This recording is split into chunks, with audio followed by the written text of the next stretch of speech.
दोस्तों आज हम लोग क्या देखेंगे, जो हमारा आर्मी नर्सिंग असिस्टेंट अभी तक जो पुराने पेपर वहाँ पे हुए थे, वहाँ पे कैसे कैसे क्वेश्चन वहाँ पेपर में पूछे गए थे, वो सारे हम लोग यहाँ पे प्रैक्टिस स्टार्ट करेंगे। यानी हम लोग करेंगे जो आपके इंपॉर्टेंट जडारो वहाँ पे हो जाते, वहाँ पे हम देखेंगे जो हमारा नर्सिंग एग्जाम हुआ कैसे क्वेश्चन वहाँ पे आए थे और हम उनमें कितने के आंसर यहाँ पे दे पाते हैं। क्योंकि होता है क्या, आपके एग्जाम में रिपीट क्वेश्चन बहुत ज़्यादा वहाँ पे होता है। एक बेनिफिट आपको ये यहाँ मिलेगा, आपको ये पता चल जाए क्या पैटर्न वहाँ पे होता है, क्या लेवल रहता है हमारे पेपर जो क्वेश्चन वहाँ पूछे जाते हैं और हम उनके आंसर वहाँ पे दे पा रहे हैं कि नहीं दे पा रहे, ताकि आप उसी हिसाब से अपनी तैयारी जो है वो आगे कंटिन्यू वहाँ पे कर सको। दोस्तों यहाँ मैं आपको पूरे 50 क्वेश्चन कराऊंगा। इन 50 क्वेश्चन में अगर आपने 35 क्वेश्चन हर सेट में आपके वहाँ पे सही हो पा रहे हैं तो आपकी तैयारी बिल्कुल सही चल रही है। बस इसे कंटिन्यू बनाए रखिएगा। लेकिन जो आपका ना टारगेट है, कम से कम फिक्स ये करके चलना है, कम से कम आपके 41 से 42 क्वेश्चन वहाँ पे होने चाहिए अगर आपको फाइनल सिलेक्शन वहाँ पे लेना है। क्योंकि अभी जितने भी कट ऑफ वहाँ पे जा रही है आर्मी नर्सिंग की, आप किसी जटा कि आपके 41 जा रही है, किसी की 42 जा रही है, हाँ, लेकिन अगर 40 प्लस क्वेश्चन तक आपके वहाँ पे सही हो जाते तो आपके पूरे चांस रहेंगे कि जो आपका फाइनल रिजल्ट वहाँ बनेगा उसमें आपका नाम वहाँ पे देखने को मिल जाएगा। तो हम लोग क्या करेंगे, एक एक करके सारे क्वेश्चन वहाँ पे हम लोग देखते हुए चलेंगे। पहला क्वेश्चन दोस्तों जीके के यहाँ पे ये पूछा गया था, जो कि आपका जयपुर जडारो में आया था आर्मी नर्सिंग असिस्टेंट के एग्जाम में। सीधा सीधा पूछा गया कि किस वर्ष गोवा सहित अन्य पुर्तगाली बस्तियों को भारतीय संघ का राज्य क्षेत्र वहां पे बनाया गया था। और हमारे 4 ऑप्शन यहाँ पे क्या दिए गए थे, पहला 1960, दूसरा 1961, तीसरा 1963, चौथा है हमारा 1965। तो अगर आपके एग्जाम में ये क्वेश्चन वहां पे रिपीट हुआ, जो कि रिपीट पक्का वहां पे होगा, क्योंकि एक क्वेश्चन किसी न किसी जेडारो या एआरओ में हमेशा आपको वहां पे देखने को मिलता है। तो आप सीधा सीधा इसका राइट क्या कह देंगे, आप कहोगे, हम तो बताएंगे सर 1961 यहाँ बताएंगे। ऑप्शन नंबर बी इसका बिल्कुल राइट आंसर यहाँ पे हो जाएगा। आप काउंट करते चलना है क्या स्कोर यहाँ पे आपका हो रहा है। दो यहाँ पे और भी कई सारे क्वेश्चन आपको पूछे जा सकते हैं। जैसे एक क्वेश्चन आपसे ये पूछा जा सकता है कि जब ये गोवा राज्य आपका पुर्तगालियों से वहां पे आजाद कराया गया था तो उस समय कौन सा ऑपरेशन वहां पे चला था, ये ऑपरेशन आपसे वहां पूछा जाता है। अब एक क्वेश्चन ये आपसे पूछ सकता है यहाँ पे कि जो आपका गोवा था, क्योंकि इसे अब प्रेजेंट टाइम पे राज्य का दर्जा वहां पे दे दिया गया, लेकिन पहले ये संघ संघ में वहां पे आता है, इसे राज्य का दर्जा वहां पे नहीं दिया गया था। तो पहला एक पॉइंट आपको ये पता वहां पे होना चाहिए, अगर कभी आपसे पूछा गया, ये तो हमें पता हो गया 1961 में गोवा आपका ये स्वतंत्र वहां पे हुआ पुर्तगालियों से, ये हमें क्लियर हो गया। अब यहाँ पे अगर ये पूछा जाता है कौन सा ऑपरेशन वहां पे चला था, तो क्या बताओगे, वहां पे आपका विजय ऑपरेशन के द्वारा गोवा राज्य को वहां पे आपका आजाद कराया गया था। अब यहाँ पे कभी कभी पूरी डेट भी हमसे पूछी जा सकती है कि ये बताओ कि गोवा की कब, मान लो कब आपका आजाद हुआ था, पूरी डेट अगर आपसे वहां पूछी जाती तो सीधा सीधा आप यहाँ पे क्या कह देते, 19 दिसंबर। क्या बताएंगे यहाँ पे, ये पूरी डेट याद कर लेना, कभी कभी डेट भी आपके एग्जाम में आता है। तो 19 दिसंबर 1961, ये डेट पूरी आपको पता वहां पे होना चाहिए। अगर एक क्वेश्चन ये पूछा जाता है कि जो आपके ये पुर्तगाली थे, ये गोवा में कितने वर्षों तक वहां पे राज्य वहां पे करते हैं, यानी तो क्या बताओगे वहां पे, तो ये जो पुर्तगाली थे लगभग आपके 451 वर्षों तक आपके गोवा में ये वहां पे राज आपके वहां पे करते हैं। अब एक क्वेश्चन ये आता है कि जो गोवा राज्य है, जिसे हम लोग अब प्रेजेंट टाइम में राज्य का दर्जा दिया गया, पहले ये आपका संघ क्षेत्र में कितने वर्षों तक वहां पे था। तो आप सीधा सीधा क्या बताओगे यहाँ पे, 1961 से आपका 1987 तक ये आपका संघ क्षेत्र में वहां पे आता था। इसके बाद क्या हुआ, 1987 के बाद इसे आपका राज्य का दर्जा वहां पे आपका ये दे दिया गया था। तो सारे पॉइंट आपके यहाँ पे क्लियर आपके वहां पे होने चाहिए। ऐसे कुछ और, जिसे अगर आपसे एक इंपॉर्टेंट पॉइंट ये याद करना, अगर कभी आपसे ये पूछ लिया गया कि अच्छा ये बता दो हमें, दादरा नागर हवेली ये कब स्वतंत्र वहां पे हुआ, ये भी एग्जाम में क्वेश्चन पूछा जा चुका है। या फिर आपसे ये पूछा जा सकता है जो आपका ये दमन दीव है, ये कब आपका वहां पे स्वतंत्र हुआ, आजाद हुआ। अगर ये दोनों चीज आपसे वहां पूछे जाते तो आप यहाँ पे क्या कहोगे, इसमें आप बताओगे सीधा 1954, ये डेट याद रखिएगा। और इसके बाद इसमें क्या याद करोगे आप, 1900 आपका 61, ये यहाँ पे याद कर लेना। दो यहाँ पे एक आर्टिकल होता है जिसे हम लोग आर्टिकल नंबर, अनुच्छेद नंबर आपका ये 239, क्या बताओगे, 239 है। ये आर्टिकल भी आपको पता होना चाहिए, जो कि आपका संघ क्षेत्रों के लिए वहां पे होता है। अगर क्वेश्चन पूछेगा संघ क्षेत्र के लिए हमारे संविधान में कौन सा आर्टिकल वहां पे हो जाता है, तो क्या बताओगे, आर्टिकल नंबर 239 ए यहाँ पे हो जाएगा। अब ये क्वेश्चन आपका जयपुर जडारो में सीधे सीधे पूछा गया था, और ये सारे पॉइंट हमें क्लियर होने चाहिए अगर अपना एग्जाम वहां पे क्लियर करना है तो। अगला क्वेश्चन देखो क्या दिया गया, अकबर के राज में टोडरमल क्या था।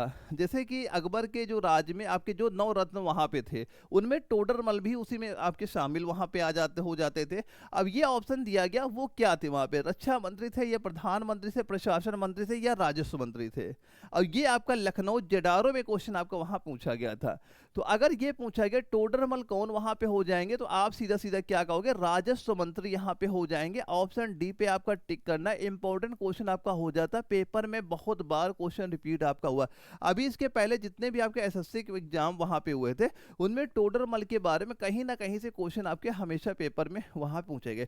टोडरमल के बारे में एक चीज और याद कर लेना, यहाँ पे इन्होंने एक प्रणाली वहां पे शुरू की थी, ये एग्जाम में क्वेश्चन आता है। वो पहले प्रणाली यहाँ पे नोट करना, ये क्या हो जाएगा, प्रणाली का नाम हो जाएगा दहशाला प्रणाली। क्या बताओगे, दहशाला प्रणाली। इसमें होता है क्या दोस्तों, यहाँ पे इसमें क्या होता है, 10 वर्षों का औसत उपज वहां पे देखा जाता है। जैसे हम लोग यहाँ पे खेती करते हैं, खेती में कभी पैदावार कभी कम होती है, कभी वहां पे ज्यादा होती है। तो उस समय क्या था, वहां पे जो वहां पे कर आपका लिया जाता था, तो वहां पे ये देखा जाता है कि हम ये निकालेंगे जितना आप पे कर लगाएंगे, ये आपका 10 वर्षों तक आपने जो वहां पे खेती वहां पे की है, उसके अकॉर्डिंग हम आपको उसका औसत लेंगे, एवरेज लेंगे, उसकी पैदावार देखेंगे, उसी के हिसाब से आप पे वहां पे कर आपका लगाया जाएगा। तो क्या बताओगे, अगर क्वेश्चन आया कि ये जो आपकी दहशाल प्रणाली है किसके द्वारा आपकी शुरू की गई थी, तब भी आप किसका नाम बताते, टोडरमल का नाम आपको वहां पे पता होना चाहिए था। एक क्वेश्चन ये पूछा गया, बाघा बॉर्डर वह देश की सीमा के साथ है।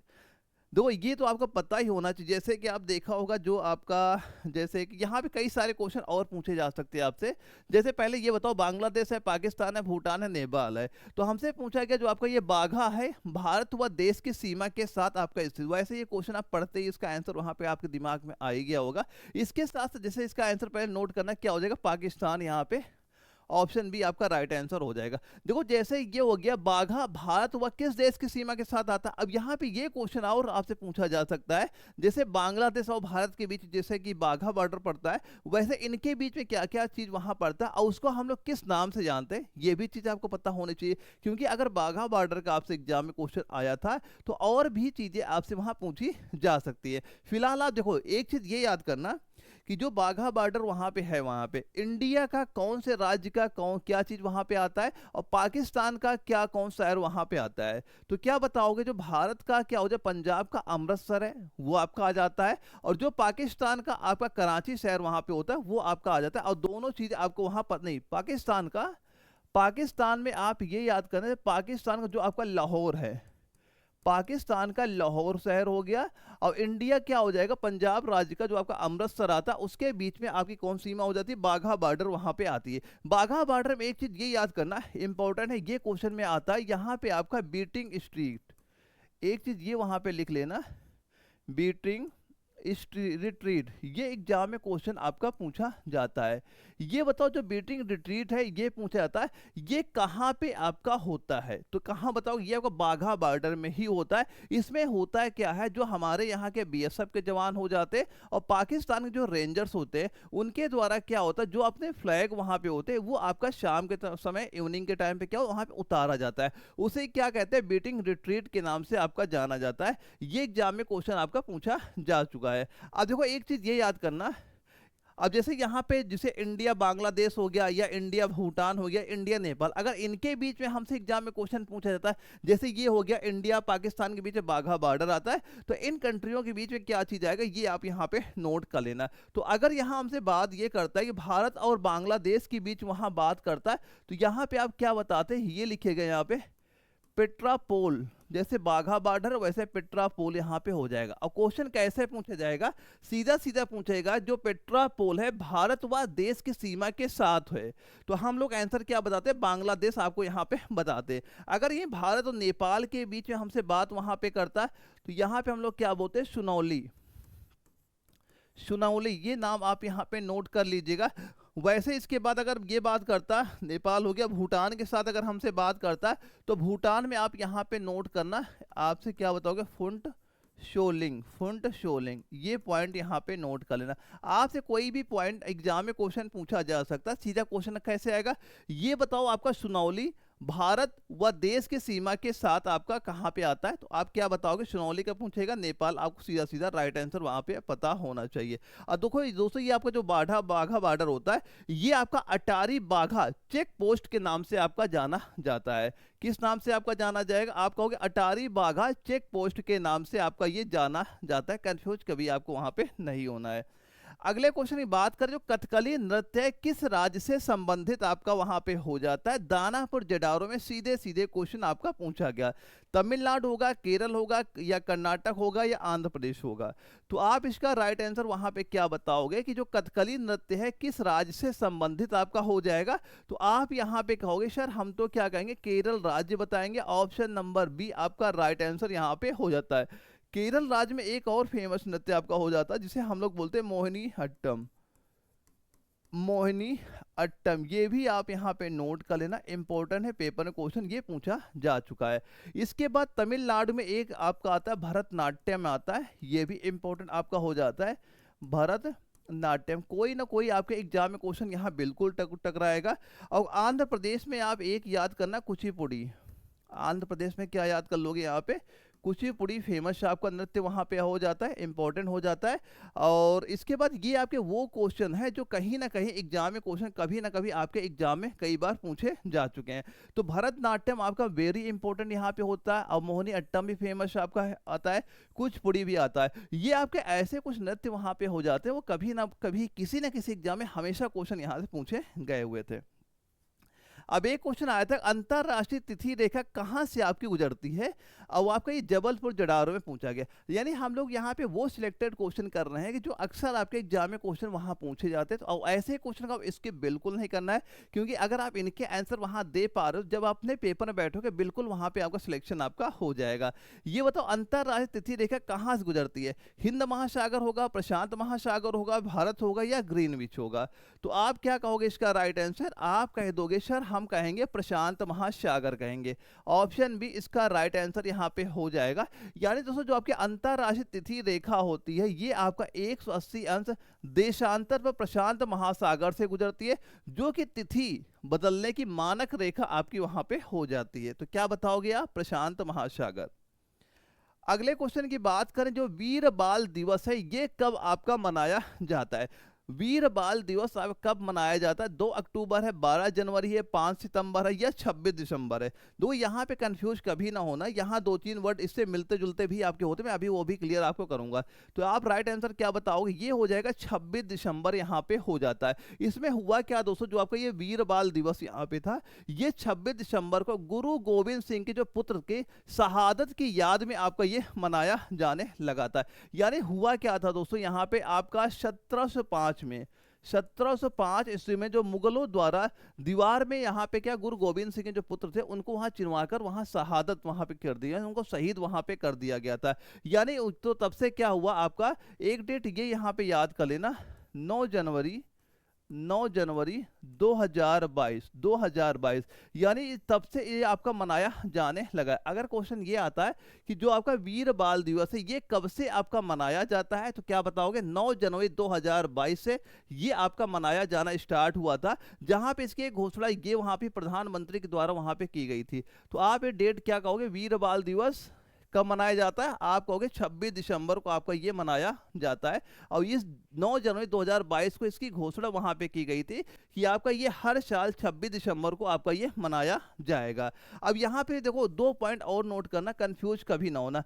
अगर यहाँ पे आपसे बाल दिवस पूछा जाता, बाल दिवस, देखो ये आपका वीर बाल दिवस अलग हो गया, बाल दिवस आपका अलग यहाँ पे हो जाएगा। या फिर कभी आपसे ये पूछ लिया गया आपसे, अच्छा ये बता दो यहीं पे, राष्ट्रीय युवा दिवस, राष्ट्रीय युवा दिवस अगर आपसे पूछा गया तो आप बताओ ये कब आपके मनाए जाते हैं? तो बाल दिवस की बात अगर करता तो आप क्या कहोगे? ये हो जाएगा 14 नवंबर को मनाया जाएगा। राष्ट्रीय युवा दिवस की बात करेगा तो आप क्या कहोगे? 12 जनवरी को आपका ये मनाया जाता है। तो ये दोनों डेट भी आपकी इंपॉर्टेंट हो जाती हैं। आपने अगर प्रीवियस ईयर क्वेश्चन की प्रैक्टिस वहां पे कर रहे होगे तो ऐसे क्वेश्चन आपने देखा होगा, आपके एग्जाम में क्वेश्चन कई बार वहां पूछे गए हैं, क्योंकि दिवस हमारे टॉपिक में है वहां पे आता है, और एग्जाम में कहीं ना कहीं इसके क्वेश्चन आपको हमेशा देखने को मिले होंगे। अच्छा ये बताओ, जो संथाल जनजाति है, जो राष्ट्रपति द्रौपदी मुर्मू भी इसी जनजाति से वहां पे आती है, ये मुख्यतः कहाँ पे आपकी निवास करती है, कौन से राज्य में ये जनजाति निवास करती है? तो अंडमान निकोबार बताओगे, झारखंड है, केरल है, तमिलनाडु है। तो ये जनजाति कहाँ पे आपकी निवास करती है? तो आप क्या बताओगे? सीधा राइट आंसर इसका हो जाएगा झारखंड, वहां पे हो जाएगा। ऑप्शन नंबर बी आपका राइट आंसर यहाँ पे हो जाएगा। क्योंकि दोस्तों ये आपका एक तो झारखंड हो गया, इसके बाद एक आपका बिहार हो गया, बिहार में भी ये जनजाति पाई जाती है। बिहार के बाद दोस्तों आपके एक उड़ीसा राज्य हो गया, उड़ीसा राज्य में भी ये आपकी जनजाति वहां पे पाई जाती है। और जो ये आपकी द्रौपदी मुर्मू दिया गया, जो भारत की राष्ट्रपति वहां पे है, ये आपके उड़ीसा की ही वहां पे निवासी, इनका जन्म कहाँ पे हुआ? उड़ीसा राज्य में वहां पे आपका हुआ था। और दोस्तों ये जो आपकी संथाल जनजाति है, संथाल जनजाति है, ये भारत की सबसे बड़ी अनुसूचित जनजाति वहां पे आपकी आ जाती है। और सबसे ज्यादा ये जनजाति आपकी झारखंड राज्य में वहां पे पाई जाती है। कौन से राज्य में? झारखंड राज्य में आपकी वहां पे पाई जाती है। तो ये सारे पॉइंट आप अच्छे से वहां पे तैयार कर लेना। अगर यहाँ पे ये पूछा जाता, अच्छा ये बता दो अंडमान में कौन सी जनजाति वहां पाई जाती है? तो अंडमान में क्या बताओगे? यहाँ पे एक जनजाति आपकी हो जाएगी ओनगे नाम की जनजाति। अगर ओनगे हमसे पूछा जाता है ये जनजाति कहाँ पाई जाती, तो हम बताते हैं अंडमान में, आपका राइट आंसर यहाँ पे हो जाता है। इसके बाद अगर आपसे ये पूछा जाता है केरल में कौन सी जनजाति पाई जाती है, केरल में क्या बताओगे? टोडा नाम की जनजाति आपकी केरल में वहां पाई जाती है। क्या बताओ? केरल में हो जाएगा। इसके बाद अगर आपका तमिलनाडु का पूछा जाता, तमिलनाडु में दोस्तों आपका इरुला, इरुला ये जनजाति अभी कहाँ पाई जाएगी? ये तमिलनाडु राज्य में आपकी पाई जाती है। तो ये सारे पॉइंट यहाँ पे नोट करना, कोई ना कोई आपके एग्जाम में क्वेश्चन आपके कहीं ना कहीं देखने को मिलेगा, क्योंकि वही मैं सिलेक्टेड क्वेश्चन लेके आया हूँ जिनके ज़्यादा चांस है जो आपका 2026 पेपर वहाँ पे होने वाला है, वहाँ पे इन क्वेश्चन के आने के। तो अच्छे से प्रैक्टिस वहाँ पे करते हुए चलिएगा। और दोस्तों ये जो आपने नोट्स यहाँ पे ले रखे हैं, बस नोट्स एक बार आप तैयार कर लेना, जहाँ पे आपको चाहे बायोलॉजी हो, फिजिक्स है, केमिस्ट्री है, मैथ है, जीके, इनके complete proper hand retain notes जो आपको दिए जा रहे हैं, ये अभी आपके न्यू पैटर्न बेस्ड सारे नोट्स वहां पे तैयार कर दिए गए, ताकि आपका जो एग्जाम वहां पे लगने वाला है तो नोट्स बनाने में आपका टाइम वेस्ट ना हो। बस केवल एक बार ये नोट्स तैयार करके जाना, यकीन मान चलना, अगर ये नोट्स आपने अच्छे से वहां पे तैयार कर लिए तो जब भी आप पेपर में बैठोगे, पेपर सीधे सीधे क्वेश्चन वहां पे आपको दिख जाएंगे। तो ये नोट्स अगर दोस्तों आप लेना चाह रहे हो, जो ये स्क्रीन व्हाट्सअप नंबर शो कर रहा हूं, व्हाट्सअप पे मैसेज कर दीजिएगा, जहां पे ये नोट्स तो मैं आपको प्रोवाइड कराऊंगा। और साथ दोस्तों आपको 50 प्रैक्टिस सेट भी मैं आपको प्रोवाइड कराऊंगा। और ये जो 50 प्रैक्टिस सेट रहेंगे, सीधा सीधा जो आपके प्रीवियस ईयर एग्जाम में क्वेश्चन पेपर है उनके मैं प्रैक्टिस सेट वहां प्रोवाइड कराऊंगा, ताकि इन क्वेश्चन के अच्छे से प्रैक्टिस करके अपना एग्जाम आप वहां पे क्लियर कर लीजिएगा। तो मुझे व्हाट्सएप पे मैसेज कर दीजिएगा, या फिर आपको जो एनए वाला एप्लीकेशन वहां सारे नोट्स ऑलरेडी अपलोड कर दिए, वहां से भी आप डाउनलोड वहां पे कर सकते हैं। अगला क्वेश्चन दोस्तों क्या दिया जा रहा है? भारत का पहला उच्च न्यायालय कहां पे आपका स्थापित किया गया? पहला उच्च न्यायालय की बात यहां पे किया जा रहा है। तो भारत का पहला उच्च न्यायालय कहां स्थापित किया गया? दिल्ली है, मुंबई है, मद्रास है, कोलकाता है। तो कहां पे स्थापित किया गया? आप क्या बताओगे इसका राइट आंसर? आप कह दोगे कलकत्ता में पहला स्थापित किया गया था। और कब हुआ था ये? आपका हुआ था 1862 ईस्वी में स्थापित वहां पे किया गया था। अगर ये पूछा जाए, अच्छा ये बताओ जो आपका दिल्ली उच्च न्यायालय है, मुंबई उच्च न्यायालय, मद्रास उच्च न्यायालय, ये कब स्थापित किए गए थे? अगर इनका आपसे पूछ लिया जाता वहां पे, तो ये बताओ यहाँ पे जो आपका दिल्ली वाला है, ये आपका स्थापित हुआ था 1966 में स्थापित हुआ था। और इसके बाद जो मुंबई दिया, पहले बॉम्बे के नाम से जाना जाता, ये आपका 1862 उच्च न्यायालय तब स्थापित हुआ था। इसके बाद अगर मद्रास की बात कर ले, मद्रास वाला भी आपका 1862 ईस्वी यहाँ पे आपका हो जाता है। अब क्वेश्चन अगर ये पूछा जाए कि अच्छा ये बताओ भारत में कुल उच्च न्यायालयों की संख्या कितनी वहां पे हो जाती है? तो अगर भारत में कुल उच्च न्यायालय की संख्या कुल आपसे वहां पूछी जाती, तो कुल आप क्या कह दोगे? ये हो जाएगी दोस्तों 25 उच्च न्यायालय भारत में वहां पे हो जाएंगे। अगर यहाँ ये भी हमसे क्वेश्चन पूछा जा रहा है, अच्छा ये बताओ नवीनतम यानी नया उच्च न्यायालय कौन सा अभी जो जल्दी स्थापित हुआ है, नवीनतम कौन सा वहां पे हो जाएगा? तो नवीनतम में आप क्या बताओगे? नवीनतम आपका एक आप इंपॉर्टेंट नहीं, वैसे ये रहने दो वहां पे, फिलहाल आप ये इनकी संख्या याद कर लेना, संख्या आपके इंपॉर्टेंट यहाँ पे हो जाती है, क्योंकि ये एग्जाम में क्वेश्चन यहाँ से पूछे जाते हैं। अगर ये क्वेश्चन पूछा गया जो आपके उच्च न्यायालय है, ये संविधान के कौन से अनुच्छेद के अंतर्गत वहां पे आते हैं? तो आर्टिकल अगर आपसे पूछा जाता है कौन से अनुच्छेद के अंतर्गत वहां पे आएगा, तो अनुच्छेद नंबर 214 आप यहाँ पे पता होना चाहिए, इसके अंतर्गत आपके वहां पे आ जाते हैं। तो ये सारे पॉइंट एक एक करके याद कर लेना, क्योंकि कोई भी चीज आपसे वहां पूछी जा सकती है। अच्छा ये बताओ विश्व की सबसे लंबी नदी कौन सी वहां पे? नील है, टेम्स है, गंगा है, अमेजन नदी। वैसे ये सारी नदियों के बारे में हमें पता होना चाहिए, क्योंकि नदियां जो आपके टॉपिक में भी होता है, और नदियों से अक्सर क्वेश्चन हमारे एग्जाम में क्वेश्चन पूछे भी जाते हैं। और ये देखो इनका आंसर आप तभी वहां पे दे पाओगे जब इन नदियों की लंबाइयां आपको वहां पता वहां पे होंगी, तभी आप इसका आंसर सही से वहां पे दे पाओगे। तो पूछा गया विश्व की सबसे लंबी नदी कौन सी यहाँ पे हो जाएगी, तो हम क्या बताएंगे? नील नदी हो जाएगी। ऑप्शन ए इसका राइट आंसर हो जाएगा। अगर इसकी लंबाई की हम लोग बात करें कितनी हो जाएगी? 6650 किलोमीटर इसकी लंबाई वहां पे हो जाती है। और कहाँ पे ये नदी बहती है? आप कहोगे अफ्रीका में आपकी ये नदी वहां पे प्रवाहित वहां पे होती है। और ये एक क्वेश्चन ये भी पूछा जाता है कि ऐसा ये बताओ मिस्र की जीवन रेखा कौन सी नदी को वहां पे कहा जाता है? तो अगर ये क्वेश्चन पूछा गया मिस्र की जीवन रेखा कौन सी नदी को कहा जाता है, तब भी आप नील नदी का नाम वहां पे आपको पता होना चाहिए। इसके बाद दोस्तों कुछ चीजें और यहाँ पे याद कर लेना। अगर हमसे ये क्वेश्चन पूछ ले, अच्छा ये बताओ जो गंगा नदी यहाँ पे इसकी लंबाई बताओ कितनी हो जाएगी, आप सीधा सीधा क्या कहोगे? 2525 किलोमीटर आपकी हो जाएगी, जो भारत की पवित्र नदी के नाम से आपकी वहां पे जानी जाती है। एक यहाँ टेम्स नदी दिया गया, इसकी लंबाई अगर पूछा जाता है तो ये हो जाएगा 346 किलोमीटर दोस्तों यहाँ पे आपकी हो जाती है। अब ये कहाँ पे बहती है? आप कहोगे ये लंदन शहर में आपकी प्रवाहित वहां पे होती है। कहाँ पे? लंदन शहर में ये नदी आपकी बहती है। तो ये कुछ इंपॉर्टेंट नदियां हो जाती है जिनके बारे में हमें पता होना चाहिए। अच्छा ये बताओ इंद्रावती राष्ट्रीय उद्यान कहाँ पे आपका स्थित है? दोस्तों जितने भी आपके ये राष्ट्रीय उद्यान होते हैं ना, इसमें एक चीज आपको ये पता होना चाहिए, ये कौन से पशु के लिए फेमस, यानी इसमें कौन सा फेमस जानवर वहां पे रहता है, क्योंकि ये भी क्वेश्चन पूछा जाता है। बताओ छत्तीसगढ़ होगा, झारखंड होगा, मणिपुर होगा या मेघालय होगा? तो किसका पूछा गया हमसे? इंद्रावती राष्ट्रीय उद्यान के बारे में हमसे पूछा गया है। तो आप क्या कहोगे? ये छत्तीसगढ़ में आपका स्थित यहाँ पे हो जाएगा। ऑप्शन ए आपका राइट आंसर यहाँ पे हो जाएगा। जो कौन से जानवर यानी किसके लिए फेमस वहां पे हो जाएगा? तो आप सीधा कहोगे ये आपका फेमस होता है जो आपके जंगली भैंसे होते हैं। किसके लिए? जंगली भैंसों के लिए ये फेमस वहां पे आपका हो जाएगा। ये चीज भी आपको पता होना चाहिए। अगर क्वेश्चन ये पूछा जाता है इंद्रावती राष्ट्रीय उद्यान जो है ये कौन से वर्ष में स्थापित वहां पे हुआ था, या फिर ये छत्तीसगढ़ के कौन से जिले में स्थित है, अगर ये चीज पूछी जाती तो क्या बताओगे? ये राष्ट्रीय उद्यान दोस्तों आपका 1900 क्या बताओगे? 1981 में इसकी स्थापना वहां पे हुई थी। अब ये छत्तीसगढ़ के एक वहां पे बीजापुर जिला है। कौन सा है बताओगे? बीजापुर जिले में आपका स्थित वहां पे आपका हो जाएगा। दो एक दो राष्ट्रीय उद्यान और पता होने चाहिए जो अक्सर एग्जाम में क्वेश्चन आता है। जैसे एक आपका वेरी इंपॉर्टेंट होता है कान्हा, कान्हा राष्ट्रीय उद्यान, ये आपका इंपॉर्टेंट हो जाता है। एक आपका काजीरंगा है, काजीरंगा राष्ट्रीय उद्यान, ये आपका फेमस हो जाता है। तो कान्हा कहाँ पे पाया है ये आप बताओगे? मध्य प्रदेश में होता है। काजीरंगा कहाँ पे है इसका बताओगे आप? असम राज्य में आपका स्थित वहां पे हो जाता है। अब एक क्वेश्चन ये आता है कि अच्छा ये बताओ जो आपका वन्य जीव संरक्षण अधिनियम, क्या बताओगे यहाँ पे? वन्य जीव, अगर क्वेश्चन कभी आपसे पूछा गया वन्य जीव संरक्षण अधिनियम, ये कब आपका पारित वहां पे हुआ? इसका वर्ष आपके एग्जाम में क्वेश्चन बनता है। तो ये क्या कब बताओगे? ये आपका 1972 में, 1972 ये डेट पता होनी चाहिए। वन्य जीव संरक्षण अधिनियम कब पारित हुआ आप बताओगे? 1972 ईस्वी में। तो ये सारे पॉइंट यहाँ पे नोट करना, कोई भी एग्जाम में क्वेश्चन आपको हमेशा देखने को मिलेगा। अब यहाँ से हमारे 5 क्वेश्चन मैथ के आते हैं।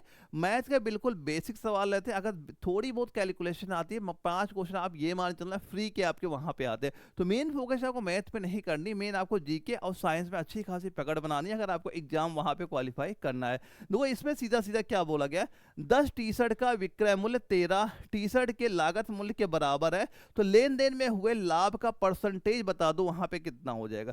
सवाल में क्या दिया जा रहा है यहाँ पे? 10 टी शर्ट का विक्रय मूल्य, 10 टी शर्ट का जो आपका सेलिंग प्राइस है ये बराबर है 13 टी शर्ट के लागत मूल्य यानी क्रय मूल्य के बराबर है। तो हम यहाँ पे क्या करते हैं, जो ये आपका क्रय मूल्य लिखा है ये आप यहीं पे रहना, ये सेलिंग प्राइस को आप इसके यहाँ लाओगे, क्या हो गया? नीचे आपका यहाँ पे हो गया। डिजिट में आप इसको यहीं रहने दीजिए और ये 13 इधर आएगा, क्या हो जाएगा? नीचे आपका आ जाएगा। तो हमें यहाँ देखने मिल रहा है क्रय मूल्य कितना है? 10 रुपए है, सेलिंग प्राइस कितनी? 13 है। तो अगर कोई सामान हमारी 10 रुपए की थी, हमने 13 रुपए की यहाँ बेच दी, हमें प्रॉफिट कितना हुआ? 3 रुपए का प्रॉफिट हुआ। लेकिन पूछा गया है प्रतिशत लाभ बताओ। तो हमें 3 रुपए का प्रॉफिट हुआ, कितने में, नीचे क्या लिखते हैं, क्रय मूल्य, क्रय मूल्य 10 हो गया, परसेंटेज क्या करोगे, 100 से यहाँ गुणा कर दो, 0 0 काटोगे, 3 गुणे 10 कर दोगे, कितना हो जाएगा, 30% आपका इसका राइट आंसर हो गया। कितना हो गया, 30% आपका इस क्वेश्चन का राइट आंसर हमारा यहाँ पे आपका हो जाता है। अच्छा ये बताओ, ए एक कार्य को 10 दिन में करता है और बी उसी कार्य को 15 दिन में करता है, तो वे दोनों एक साथ उसी कार्य को कितने दिन में वहां पे करेंगे। तो बिल्कुल नॉर्मल सवाल है, ऐसे क्वेश्चन आपके पेपर में वहां दिखेंगे, तभी मैं कह रहा हूँ मैथ के चक्कर में आपको बिल्कुल परेशान नहीं होना। मेन आपको जो अच्छी खासी पकड़ बनानी अपने साइंस में और जीके में। तो यहाँ पे क्या दिया गया, यहाँ पे हमने लिखा ए है, एक कार्य को कर रहा 10 दिन में, बी है इसे कर रहा वहां 15 दिन में। सिंपल से क्या क्या इन दोनों का एलसीएम लिया, 30 हो गया, 10 का भाग 30 में क्या 3 हुआ, 15 की आपका 2 यहाँ पे आ गया। अब इसका बताओ क्या आंसर हो जाएगा। दो यहाँ पे इसका मतलब ये हुआ कि जो आपका ए है ये एक दिन में कितना काम कर रहा है, 3 काम कर रहा है, और जो ये बी है एक दिन में कितना काम कर रहा है, 2 काम कर रहा है, और ये कुल काम कितना है, कुल काम आपका यहाँ पे 30 आपका हो गया। कुल काम कितना होगा 30। अगर ये दोनों मिलके काम करें एक दिन में कितना करेंगे, आप कहोगे 5 यहाँ पे कर रहे हैं, तो कुल काम करने में कितना टाइम लेंगे, कुल काम हमारा 30 हो गया। अब एक दिन में दोनों 5 काम कर रहे हैं, 5 भाग किया 6 यहाँ पे आ गया, यानी दोनों मिलकर उसी काम को 6 दिन में पूरा पूरा काम खत्म कर लेंगे। आप सीधा सीधा क्या कह दोगे, ऑप्शन नंबर बी आपका इसका राइट आंसर यहाँ पे हो जाता है। और यही पैटर्न सेम ऐसे ही क्वेश्चन आपके भी पेपर वहां पे देखने को मिलेंगे। तो ऐसे क्वेश्चन अच्छे से वहां पे आप तैयार करते हुए चलिएगा। अच्छा ये बताओ, एक 7 मीटर गहरा और 2 मीटर व्यास का कुआं खोदने के लिए कितनी मीटर मिट्टी खोदनी पड़ेगी, कितनी मीटर मिट्टी खोदनी पड़ेगी। इसका मतलब हमसे पूछा क्या गया, आयतन हमसे पूछा जा रहा है। तो हमें क्या पता है आयतन बराबर क्या हो जाएगा, इनके फार्मूला बस आपको पता होना चाहिए। आयतन बराबर हो जाएगा आपका पाई आर स्क्वायर एच। देखो पाई का मान हमें पता है क्या हो गया, 22/7 हो गया। आर क्या त्रिज्या होती है, त्रिज्या क्या होती है, व्यास की आधी हो जाएगी। तो व्यास अगर 2 है, त्रिज्या कितनी 1 हो जाएगी, 1 का वर्ग करोगे 1 का वर्ग करोगे 1 ही यहाँ पे हो जाएगा। एच क्या हो जाता है यहाँ पे, हमें जितना गहरा खोदना है वहाँ पे 7 मीटर आपका दिया गया, तो यहाँ पे 7 रख दोगे, 7 से 7 कट गया, तो सीधा क्या कह दोगे आप, 22 क्यूबिक मीटर आपका राइट आंसर यहाँ पे हो गया। 22 क्यूबिक मीटर मतलब आप क्या कह दोगे, ऑप्शन नंबर सी इस क्वेश्चन का राइट आंसर हमारा सीधा सीधा यहाँ पे बन रहा है। अब एक घन जिसकी प्रत्येक भुजा अगर 5 सेंटीमीटर है, तो संपूर्ण पृष्ठीय क्षेत्रफल बताओ। तो घन का संपूर्ण पृष्ठीय क्षेत्रफल का फॉर्मूला क्या वहां पे होता है, आप कहते हो 6a भुजा स्क्वायर, यानी 6 गुणे भुजा स्क्वायर होता है। तो क्या बताओगे, 6 गुणे भुजा कितनी है, 5 है, तो इसका वर्ग 25 हो गया, 6 गुणे 25 के कितना हो गया, आपने कहा 150 यहाँ पे हो गया। तो इसका संपूर्ण पृष्ठीय क्षेत्रफल कितना हो जाएगा, 150, यानी कि ऑप्शन नंबर ए आपका राइट आंसर यहाँ पे हो गया। आप इनके आंसर सीधे सीधे वहां पे देते हुए चलोगे, बस आपको थोड़ी बहुत मेहनत वहां पे करनी है। कोई भी क्वेश्चन इसके बाहर नहीं जाएगा, बस जैसे बता रहा हूँ तैयारी करते हुए वहां पे चलिएगा। अब अगला क्वेश्चन यहाँ पे क्या पूछा जा रहा है कि 5% की वार्षिक ब्याज की दर से 4 माह में 600 पर साधारण ब्याज ज्ञात करो। यहाँ हमसे पूछा जा रहा है वार्षिक ब्याज की दर से बात की जा रही है। तो ये जो आपका माह दिया, जो समय आपका महीनों में दिया गया, समय भी आप क्या करोगे, वर्षों में चेंज करोगे। तो समय आपका क्या हो जाएगा, 4 माह दिया गया, इसे वर्षों बदलो, क्या 12 भाग कर दोगे, काटा कितना हो गया, 1/3 वर्ष यहाँ पे आ जाएगा। अब हमें फार्मूला पता है क्या, सिंपल इंटरेस्ट, साधारण ब्याज बराबर क्या होता है, मूलधन होता है गुणे दर होता है गुणे समय होता है बटे 100 आपका यहाँ पे हो जाता है। तो ये आप बताओ साधारण ब्याज बराबर क्या हो जाएगा, मूलधन कितना दिया गया, आपने देखा 600 यहाँ पे दिया गया, सिंपल से आपने 600 यहाँ पे किया, दर कितनी यहाँ पे दी गई, दर दी गई 5% है, समय कितना आपका हो जाएगा 1/3, तो हमने क्या लिखा, 1 यहाँ लिख दिया, 3 सीधा इसके नीचे यहाँ पे लिख दिया, बटे में क्या था यहाँ पे 100 था, 2 सीधा सीधा काटा, 3 से काटा 3 गुना 6 हुआ, 5 गुणे 2 किया, तो क्या बता दो कि 10 रुपए का ब्याज आपको यहाँ मिल जाएगा। साधारण ब्याज कितना हमें मिल गया, 10 रुपए का, यानी आप कह सकते हो कि हम ऑप्शन नंबर बी पे सीधा सीधा वहां पे टिक कर सकते हैं, ये आपका राइट आंसर यहाँ पे हो जाता है। तो ये तो हमारे मैथ के क्वेश्चन यहाँ पे आपके हो जाते हैं। अब यही बात हम करते हैं फिजिक्स के। 5 क्वेश्चन हमारे फिजिक्स के भी हमारे पेपर में वहां पूछे जाते हैं। और पहला क्वेश्चन क्या पूछा गया कि दूध को मथने पर क्रीम इससे अलग हो जाती है, इसका कारण क्या वहां पे होता है। कारण आपसे पूछा गया, घर्षण बल होता है, अपकेंद्री बल होता है, गुरुत्वाकर्षण बल है, या श्यान बल होता है। आप देखोगे जो घरों में भी मान लो दूध निकालने के लिए जो वहां मथानी से वहां मथा जाता है, तो वहां पे कौन सा बल कार्य करता है, आप क्या कहते हैं, अपकेंद्री बल। ऑप्शन बी इसका राइट आंसर यहाँ पे हो जाता है। अब यहाँ पे एक क्वेश्चन ये भी पूछा जाता है कि जो हम लोग घरों में मान लो वॉशिंग मशीन का यूज वहाँ पे करते हैं, उसमें जो कपड़ा सुखाने में जो हम लोग कपड़ा वहाँ सुखाते हैं, उसमें कौन सा बल वहाँ पे कार्य करता है, तब भी उसका क्या बताओगे, वहाँ भी आपका अपकेंद्री बल ही वहाँ पे कार्य करता है। क्या कौन सा बल, अपकेंद्री बल ही आपका वहाँ पे कार्य करता है। अगर अपकेंद्री बल की फार्मूला की बात करें, ये F बराबर क्या होता है, एम ओमेगा स्क्वायर आर होता है, जहां पे एम क्या होता है, ये आपका द्रव्यमान यहाँ पे हो जाता है, ये डब्ल्यू क्या होता है, कोणीय वेग वहां पे होता है, और आर क्या होता है, हमारा त्रिज्या यहाँ पे आपकी हो जाती है। अगर न्यूमेरिकल टाइप कोई क्वेश्चन हमारा पूछा जाता है, 2-3 वैल्यू यहाँ पे दी जाती है, वो हम इस फार्मूले से उसका आंसर वहां पे निकाल सकते थे। अगला क्वेश्चन दिया गया, कार का रेडिएटर में पानी का उपयोग किस कारण से किया जाता है। यानी कार रेडिएटर में पानी का जो उपयोग होता है किस कारण से किया जाता है, कम घनत्व है, या आसान उपलब्धता से, या उच्च विशिष्ट ऊष्माधारिता से, या कम क्वथनांक से।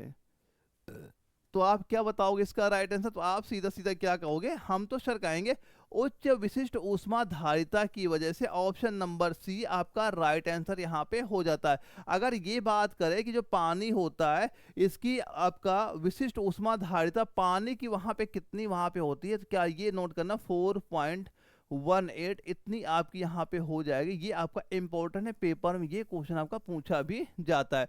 तो ये विशिष्ट ऊष्माधारिता होता क्या है, ये आपका होता है कि आपका जो 1 ग्राम पदार्थ का ताप आपका ये 1 डिग्री सेंटीग्रेड बढ़ाने के लिए आवश्यक जो आपकी ऊष्मा वहां पे होती है वो आपकी क्या कहलाती है, 1 कैलोरी आपकी ये कहलाती है। चाहे तो आपसे क्या पूछा जाए, या तो ये लिख के 1 कैलोरी प्रति ग्राम डिग्री सेंटीग्रेड लिख के आएगा, या फिर 4.8 जूल प्रति ग्राम डिग्री सेंटीग्रेड आएगा। ये आपकी विशिष्ट ऊष्मा वहां पे कहलाती है, कोई ना कोई एक वैल्यू वहां पे आपकी दी जाती है। तो हम क्या कह सकते हैं, इसकी उच्च विशिष्ट ऊष्मा धारिता की वजह से आपका इसका यूज वहां पे आपका किया जाता है। पानी का उपयोग विद्युत धारा से लगी आग बुझाने के लिए नहीं किया जा सकता, उसका रीजन बताओ क्या होता है।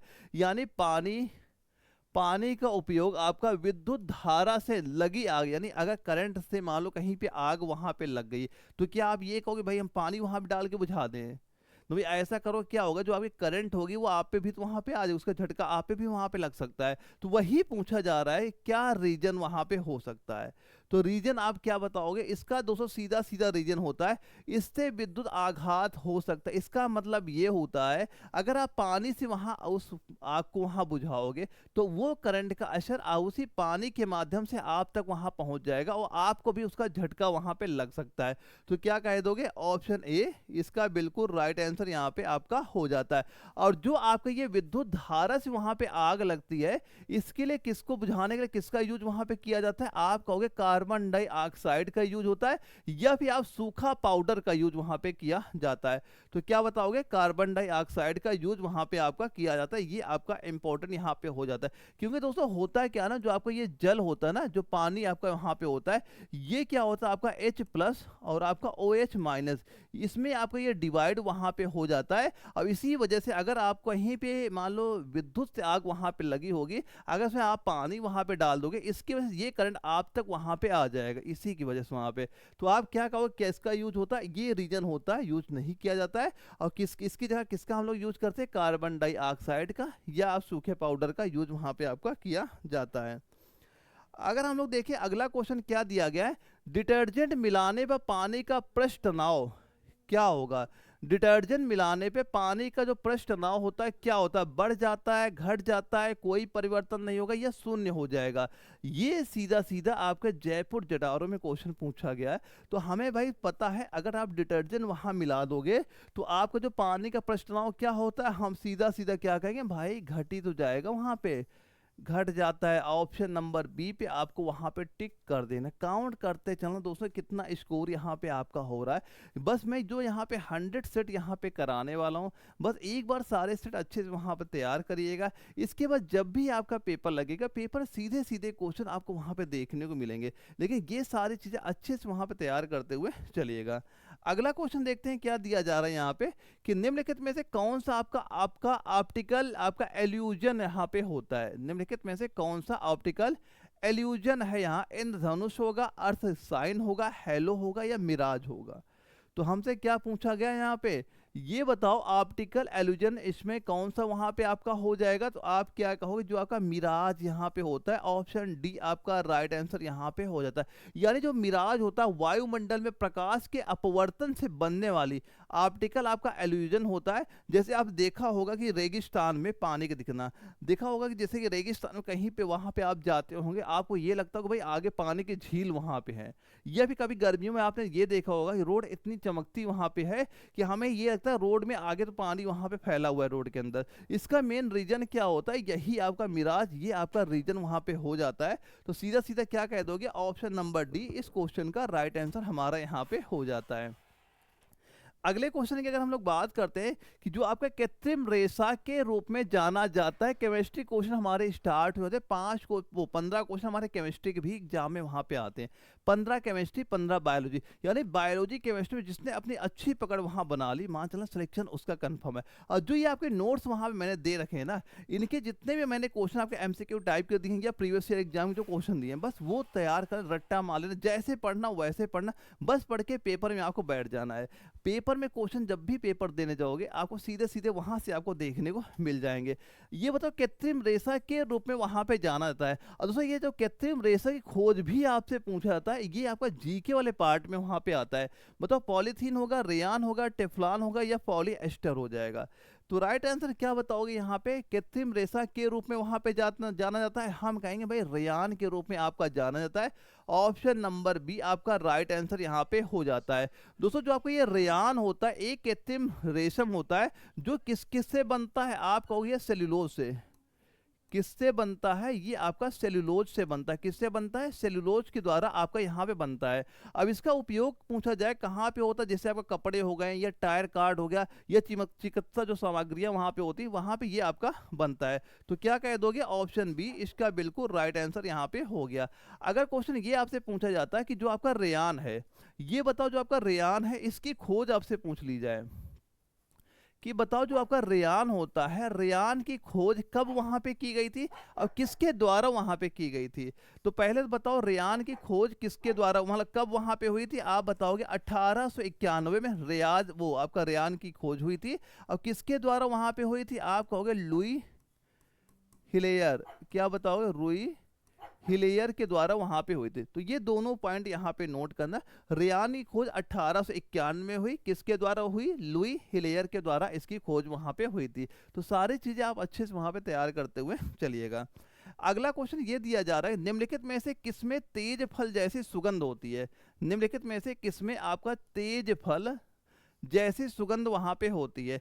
एथिल एसिटेट है या मेथेनोइक एसिड है या मेथिल क्लोराइड है या मेथेनॉल है। तो किसका नाम बताओगे, कौन सा राइट आंसर इस क्वेश्चन के यहाँ पे हो जाएगा। तो आप क्या कहोगे, ये आपका होता है एथिल एसिटेट होता है। ऑप्शन नंबर ए आपका राइट आंसर यहाँ पे आपका हो जाता है। क्या बताओगे, एथिल एसिटेट, यानी जो आपका एथिल एसिटेट होता है ये आपका एक एस्टर वहां पे होता है जो कि आपका एसिटिक एसिड और आपका एथेनॉल से वहां बनता है। और इसमें सेब या केले जैसी मीठी फल वाली सुगंध आती है। तो यहाँ पे कैसी कैसे कौन से फल ऐसे होते हैं जैसी सुगंध वहां पे आती है। तो यहाँ पे जैसे आपका या जैसे सेब हो गया वैसी सुगंध आपको यहाँ पे आएगी, या फिर जैसे आपके केले होते ऐसी इसकी सुगंध हमें वहां पे देखने को मिलती है। अगर इसका ये पद पूछा जाए, ये कहाँ पे जो आपका एथिल एसिटेट का यूज कहाँ पे होता है, तो ये क्वेश्चन कई बार एग्जाम में आया है। इसका यूज नोट करना इंपॉर्टेंट यहाँ पे हो जाता है। पहला यूज ये नोट करना यहाँ पे नेल पॉलिश में, नेल पॉलिश में इसका यूज वहां पे, nail polish remover, nail polish remover में इसका यूज वहां पे किया जाता है। तो सीधा सीधा क्वेश्चन ये पूछता है कि जो नेल पॉलिश रिमूवर में आप इसका यूज इसको हटाने के लिए किसका यूज वहां पे होता है। तो आप क्या बताओगे, एथिल एसिटेट का वहां पे यूज होता है। कहाँ पे, यानी नेल पॉलिश रिमूवर, ये आप यहाँ पे नोट कर लेना। इसके बाद जैसे आपका गोंद बनाने में भी इसका यूज वहाँ पे होता है। इसके बाद जैसे दोस्तों आपका परफ्यूम, परफ्यूम बनाने में भी इसका यूज वहाँ पे होता है। यहाँ भी ये कुछ पॉइंट नोट करना जहाँ पे इनके यूज आपके किए जाते हैं। अगर ये क्वेश्चन पूछा जाए इस जिसका मान लो कैसे एथिल एस्टेट कैसे बनता वहाँ पे, तो इसका रिएक्शन यहाँ पे क्या लिखोगे, जैसे आपका CH3COH प्लस C2H5OH, जैसे इसकी अभिक्रिया वहाँ पे कराई जाती है तो क्या बनता है, CH3COO C2H5 और जल आपका यहाँ पे निकल जाता है। तो इस अभिक्रिया के द्वारा आपका किसका निर्माण होता है, एथिल एसीटेट का निर्माण वहाँ पे आपका किया जाता है। तो यहाँ पे सबसे इंपॉर्टेंट पॉइंट ये आपका हो जाता है, ये एग्जाम में कई बार क्वेश्चन पूछा गया कि नेल पॉलिश रिमूवर में किसका यूज वहाँ पे किया जाता है, तो आप एथिल एसीटेट का नाम पता होना चाहिए, इसका यूज आपका वहाँ पे किया जाता है। अच्छा ये बताइए निम्नलिखित में से कौन अम्ल वर्षा का प्रमुख कारण होता है। देखो अम्ल वर्षा जो यहाँ पे दी जा रही है, एक क्वेश्चन ये आपसे पूछा जाता है कि जो आपका आगरा का ताजमहल है उसका जो हल्का रंग पीला वहां पड़ गया है, उसका रीजन क्या वहां पे होता था, तो उसका भी रीजन आपकी ये अम्ल वर्षा ही वहां पे थी। और अम्ल वर्षा का रीजन क्या होता है, जैसे कि कहीं पे अगर बहुत सारी फैक्ट्रियां वहां पे, जैसे कि अगर आगरा की बात वहां पे करते तो वहां पे कई सारे लेदर की फैक्ट्रियां, चमड़े की कई सारे फैक्ट्रियां वहां पे होती, तो वहां पे क्या होता है, जो वो फैक्ट्रियां वहां पे चलते उसका जो प्रदूषण होता है आपका वायुमंडल में वहां पे जाता है। और जब इसके बाद बारिश वहां पे होती है तो वो बारिश आपकी अम्ल वर्षा की तरह वहां पे होती है। अब इसी की वजह से क्या हुआ कि जो आपका आगरा का जो आपका ताजमहल है, जो उसका व्हाइट पत्थर वहां पे उसका हल्का रंग कैसा हो गया, पीला वहां पे हो गया। तो मेन रीजन उसका अम्ल वर्षा ही वहां पे हो जाती है। इसका राइट आंसर हम लोग क्या बताएंगे, नाइट्रोजन ऑक्साइड। नाइट्रोजन ऑक्साइड यहाँ पे नोट कर लेना। देखो इसके मेन आपके दो होते हैं, या तो आपका ऑप्शन में सल्फर डाइऑक्साइड देगा या फिर आपका नाइट्रोजन ऑक्साइड यहाँ पे देगा। इन दोनों में कोई ना कोई ऑप्शन में आपको देगा। यहाँ पे क्या दिया जा रहा है, नाइट्रोजन ऑक्साइड दिया जा रहा है, तो यहाँ पे सल्फर ऑक्साइड का नाम भी इसकी जगह आपको देता, वो भी आपका राइट आंसर वहाँ पे हो जाता है। अब देखो एक चीज ये यहाँ पे लिखना, दो पीएच मान आप यहाँ पे याद कर लेना, दो आपके इंपॉर्टेंट यहाँ पे हो जाते हैं। अगर ये क्वेश्चन पूछा जाता है कि जो आपकी सामान्य वर्षा होती है, कैसी वर्षा, जो आपकी सामान्य वर्षा होती है, इसका पीएच मान क्या होता है, इसका पीएच मान बताओगे सामान्य वर्षा का, ये 5.6 वहाँ पे आपका हो जाता है। और वहीं पे अगर अम्ल वर्षा की बात कर ले, वहाँ पे जो आपकी अम्ल वर्षा होती है, कैसी वर्षा, अम्ल वर्षा, इसका पीएच मान जो भी ऑप्शन में आपका वहां पे देगा, ये आपका 5 पॉइंट से क्या बताओगे, 5.6 से क्या रहेगा, हमेशा कम वहां पे रहेगा। अगर इसका पीएच मान इससे कम वहां पे हो गया, यानी ये आप मान चलो जिसे 4 या 5 भी आपको वहां पे दे सकता है, ये इसका पीएच मान वहां पे होता है। तो अम्ल वर्षा का पीएच मान अगर पूछे तो क्या बताओगे, 5.6 से हमेशा आपका कम वहां पे रहता है। तो ये आप नोट करना, सल्फर डाइऑक्साइड और नाइट्रोजन ऑक्साइड के द्वारा अम्ल वर्षा यहाँ पे आपकी होती है।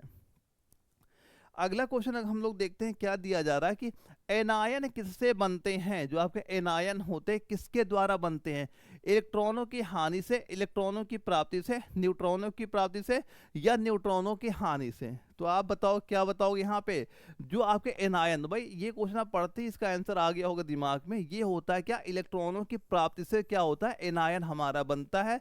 तो हम लोग क्या कह देंगे, सीधा सीधा ऑप्शन नंबर बी पे वहां पे टिक कर देंगे। आप काउंट करते चलना स्कोर कितना वहां पे आपका हो रहा है, क्योंकि सीधा सीधा क्वेश्चन दिख रहा है, ऑप्शन दिख रहे हैं, और आप इनके आंसर कैसे वहां पे दे रहे हैं, इसका आंसर कैसे बता रहे हैं, आपको ये चीजें यहाँ पे सीधा सीधा पता वहां पे होनी चाहिए।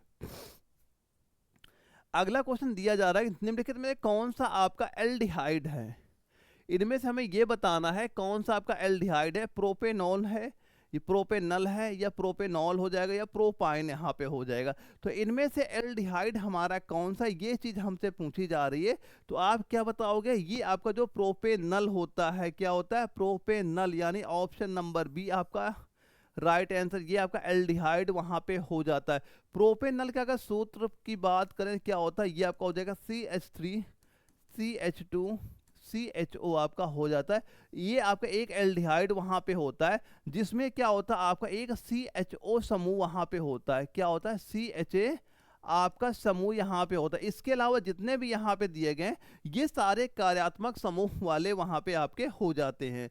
क्या कराते हो, समूह वाले आपके वहाँ पे हो जाते हैं। तो ये सारे चीज़ आप यहाँ पे नोट करना, आपकी जब कोई भी चीज़ कहीं भी आपकी पूछी वहाँ पे जा सकती है, तो आपके हर चीज़ वहाँ पे इंपॉर्टेंट यहाँ पे हो जाती है। तो हम किसका नाम बता देंगे, प्रोपेनल का आप यहाँ पे राइट आंसर यहाँ पे बता देंगे। तो कुछ चीज़ें यहाँ पे नोट कर लेना, जैसे एक आप नोट करना, अगर कभी आपसे ये पूछा गया प्रोपेनोन कीटोन, अब अगर इसका रासायनिक सूत्र आपसे पूछा जाए तो इसका क्या बताओगे, ये होगा आपका CH3 COCH3, ये यहाँ पे नोट कर लेना।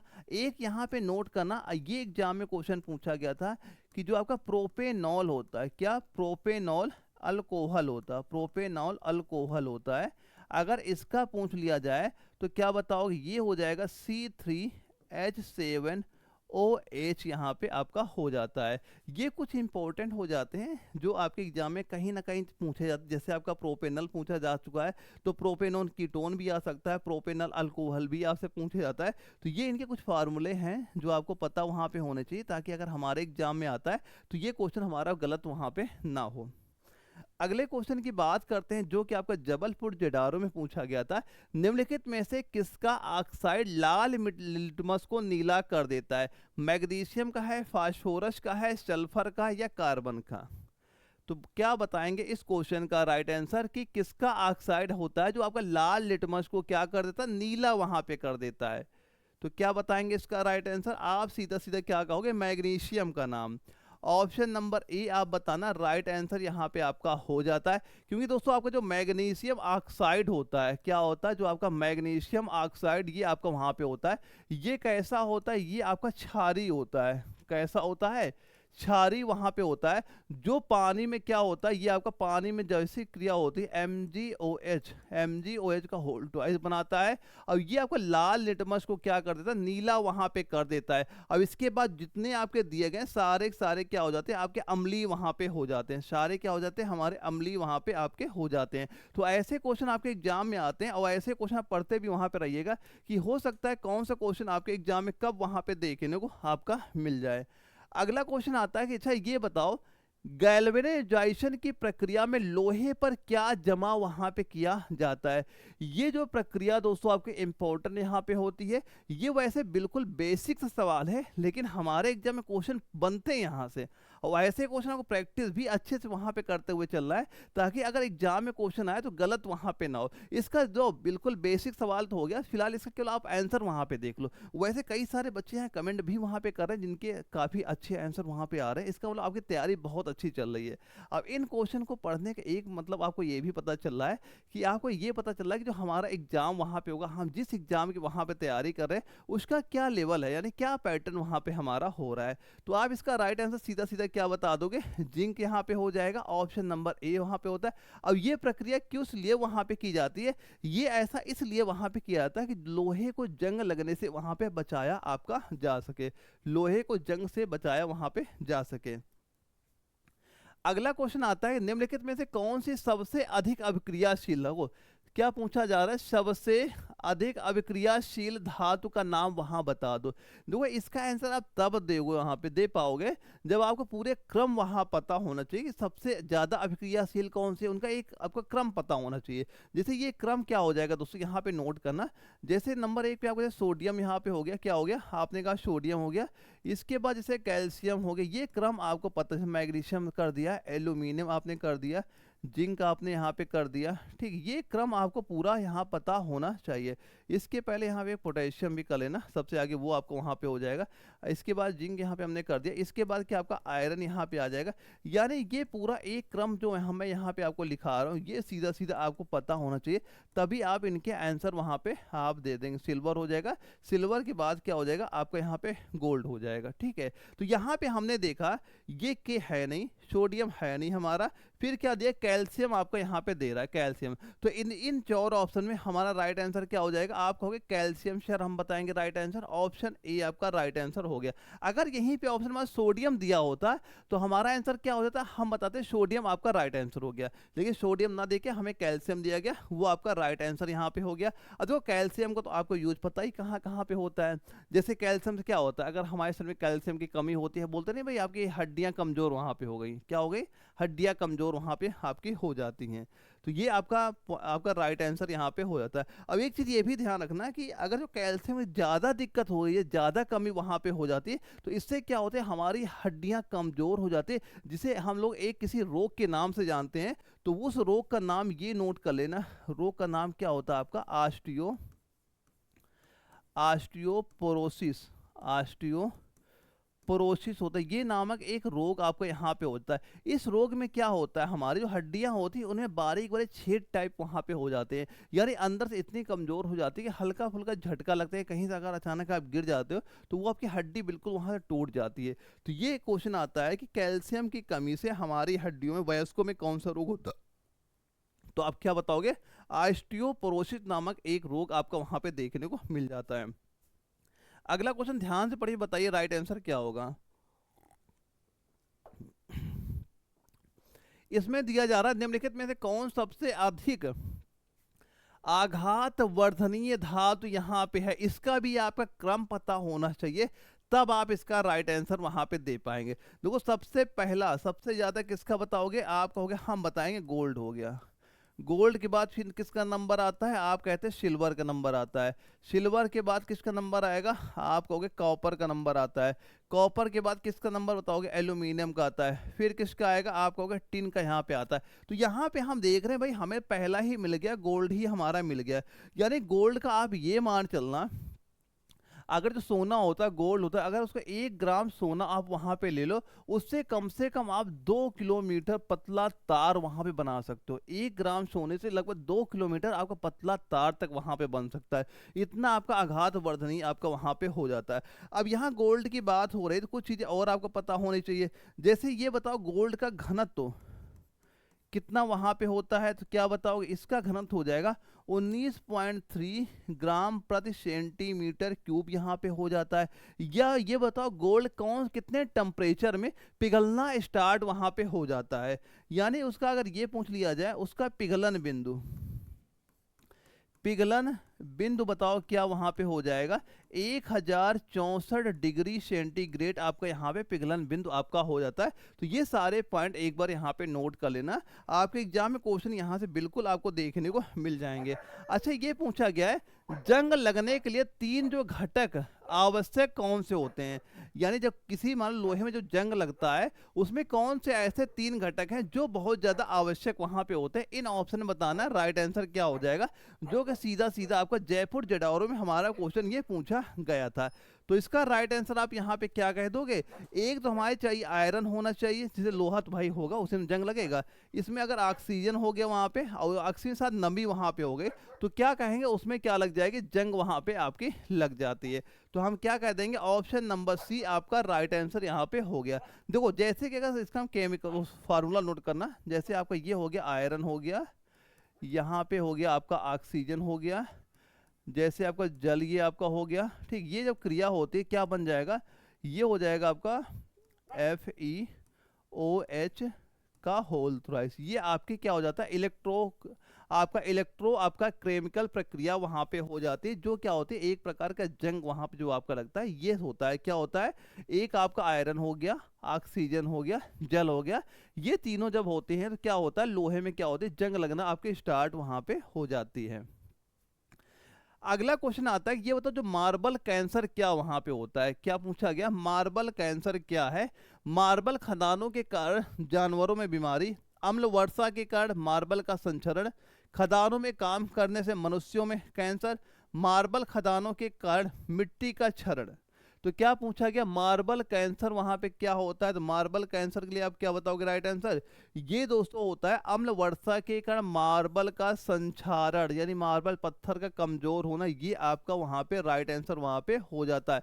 जैसे आप देखा होगा, अभी मैंने एक एग्जाम्पल भी बताया था जहाँ पे क्या था, NO2 और SO2 ये आपके वहाँ पे थे अम्ल वर्षा के रीजन वहाँ पे, कि जहाँ पे बताया था जो आपका आगरा का ताजमहल उसका जो संगमरमर व्हाइट कलर से जो हल्का पीला कलर वहाँ पे आ गया, किसकी वजह से हुआ था, आपका ये अम्ल वर्षा की वजह से वहाँ पे हुआ था, जिसे ही आप क्या कहते हैं मार्बल का कैंसर वहाँ पे आपका कहा जाता है। ये आपका राइट आंसर यहाँ पे हो जाता है। अगर देखो, अगर ये देखोगे जैसे आप ये CaCO3 ये संगमरमर आपका हो गया, जैसे मान लो H2SO4 ये आपका वहाँ पे हो गया, तो यहाँ से क्या होता देखते नहीं, तो CaSO4 होता था और प्लस जैसे ये जल हो गया और प्लस CO2 यहाँ पे आपका हो गया, ठीक है। और ये आपका इसका केमिकल हो जाता है। अब एक मैंने बताया था रीजन क्या था इसका, सल्फर डाइऑक्साइड, और जो आपका नाइट्रस ऑक्साइड था ये इसका क्या था यहाँ पे रीजन था, जो कि आपका अम्ल वर्षा यानी जीवाश्म ईंधन की वजह से आपका वहाँ पे होता था। तो हम लोग क्या कह देंगे, अम्ल वर्षा के कारण मार्बल का संक्षारण जो वहाँ पे होता है, ये आपका राइट आंसर यहाँ पे हो जाएगा। अगला क्वेश्चन पूछा गया, धातु ऑक्साइड की प्रकृति में होती है, जो आपके धातु ऑक्साइड प्रकृति में ये आपकी कैसी यहाँ पे होती है, अम्लीय है, कार्बनिक है, क्षारीय है या उदासीन है, कैसी वहाँ पे हो जाएगी, कैसी ये है ये बताओ, राइट आंसर कितना वहाँ पे आपका हो जाएगा। इस क्वेश्चन में बताइए राइट आंसर क्या यहाँ पे होगा, कि धातु ऑक्साइड की प्रकृति में कैसी वहाँ पे होती है, हम क्या बताएंगे, ये आपकी क्षारीय होती, कैसी होती है, क्षारीय। ऑप्शन सी आपका राइट आंसर यहाँ पे हो जाता है। ये धातु ऑक्साइड ऑक्सीजन से जो प्रतिक्रिया कर क्या बनाते हैं, क्षारीय वहां पे बनाते हैं। जैसे ये मान चलो जैसे आपका Na2O है, ये पानी से जो क्रिया वहां पे करता है क्या बनाता है, आप कहते हो ये आपका NaOH वहां बनाता है। अब इसके अलावा जितने भी आपके हैं ये आपके अधातु ऑक्साइड क्या क्षारीय वहां पे आपके हो जाते हैं। तो क्या बताओगे राइट आंसर, यहाँ पे क्षारीय आपका वहाँ पे हो जाता है। अगर यहाँ पे यूज की बात हम लोग करें, कुछ इंपॉर्टेंट पॉइंट यहाँ पे एक दो और नोट करना उपयोग में, कि अगर कभी ये क्वेश्चन से आपका CaO है, जिसे आपको ये लाइम के नाम से आपका यहाँ पे ये आपका जाना जाता है, लाइम के निर्माण में इसका यूज वहाँ पे होता है। ऐसे ही आपको जैसे Fa2O3 है, ये कहाँ पे होता है, ये पेंट के निर्माण में इसका यूज वहाँ पे आपका होता है। तो ये कुछ पॉइंट यहाँ पे नोट कर लेना। तो आप क्या कहोगे, धातु ऑक्साइड की प्रकृति कैसी होती, आप क्या कह दोगे, क्षारीय प्रकृति के यहाँ पे हो जाते हैं, बेस वहाँ पे आपके हो जाते हैं। अगला क्वेश्चन दिया जा रहा है, निम्नलिखित में से कौन से कार्बन युक्त यौगिक को कार्बनिक के रूप में वर्गीकृत नहीं किया जा सकता है, साइनाइड्स है, मीथेन है, न्यूक्लिक एसिड है या प्रोपेन है। यह निम्नलिखित में से कौन सा कार्बन युक्त यौगिकों को कार्बनिक के रूप में वर्गीकृत वहां पे नहीं किया जा सकता है, किसको वर्गीकृत आप यहाँ पे नहीं कर सकते हैं, ये दोस्तों हो जाएगा आपका जो साइनाइड्स होता है, क्या हो जाएगा, ऑप्शन ए आपका राइट आंसर यहाँ पे हो जाता है। यह साइनाइड जैसे कि आपका मान चलना NaCN आपका हो गया, ये आपका क्या होता है, अकार्बनिक वहां पे होता है, भले ही कार्बन हो इसमें, जबकि हो गया मीथेन हो गया, प्रोपेन हो गया और न्यूक्लिक एसिड, ये सारे कार्बनिक वहां पे हो जाते हैं। लेकिन ये साइनाइड्स आपका इस क्वेश्चन का राइट आंसर यहाँ पे बताओ, क्या बताओगे, ऑप्शन ए इसका साइनाइड आपका राइट आंसर यहाँ पे हमारा हो जाता है। अगले क्वेश्चन की अगर हम लोग बात करते हैं, क्या दिया जा रहा है, इलेक्ट्रॉन की खोज आपका 1897 में द्वारा की गई थी, किसके द्वारा की गई थी, वैज्ञानिक का नाम हमसे पूछा जा रहा है, कि आपका TA एडिशन है, निकोला टेस्ला है, JJ थॉमसन या आइजैक न्यूटन है। तो क्या बताओगे राइट आंसर इसका यहाँ पे कितना यहाँ पे हो जाएगा। तो हमें क्या पता है, इलेक्ट्रॉन की खोज किसने वहाँ पे की थी, ये की थी JJ थॉमसन ने, इसकी वहाँ पे खोज की थी। तो वो इलेक्ट्रॉन के बारे में कुछ चीज़ें और आपको यहाँ पता वहाँ पे होनी चाहिए। जैसे अगर इसका कभी आपसे ये पूछ लिया जाए इसका द्रव्यमान वहाँ पे क्या होता है, तो द्रव्यमान क्या बताओगे आप यहाँ पे 9.1 10 की पावर माइनस का 31 kg यहाँ पे हो जाता है। अगर इसका आवेश आपसे पूछा जाए, इसका आवेश कितना वहाँ पे होता है, तो आवेश क्या बताओगे, माइनस का 1.6 इंटू 10 की माइनस 19, ये क्या हो जाएगा दोस्तों, इसका आवेश यहाँ पे हो जाता है। दो अगर कभी आपसे ये पूछ लिया गया, अच्छा ये हमें बता दो जो न्यूट्रॉन की खोज किसने वहाँ पे की, या आपसे ये पूछ लिया जाए कि जो आपका प्रोटॉन था, प्रोटॉन की खोज किसने वहां पे की थी, तो न्यूट्रॉन की अगर पूछेगा तो आप किसका नाम बताओगे, आप बताओगे सर हम बताएंगे चैडविक का नाम यहाँ बता देंगे। अब इसके बाद अगर प्रोटॉन का आपसे पूछा गया तो इसमें किसका नाम बता देंगे, रदरफोर्ड का नाम हम लोग यहाँ पे बता देंगे, क्योंकि इनके भी न्यूट्रॉन और प्रोटॉन के खोजकर्ता के नाम, इनके भी वैज्ञानिक के नाम वहां आपसे पूछे जाते हैं।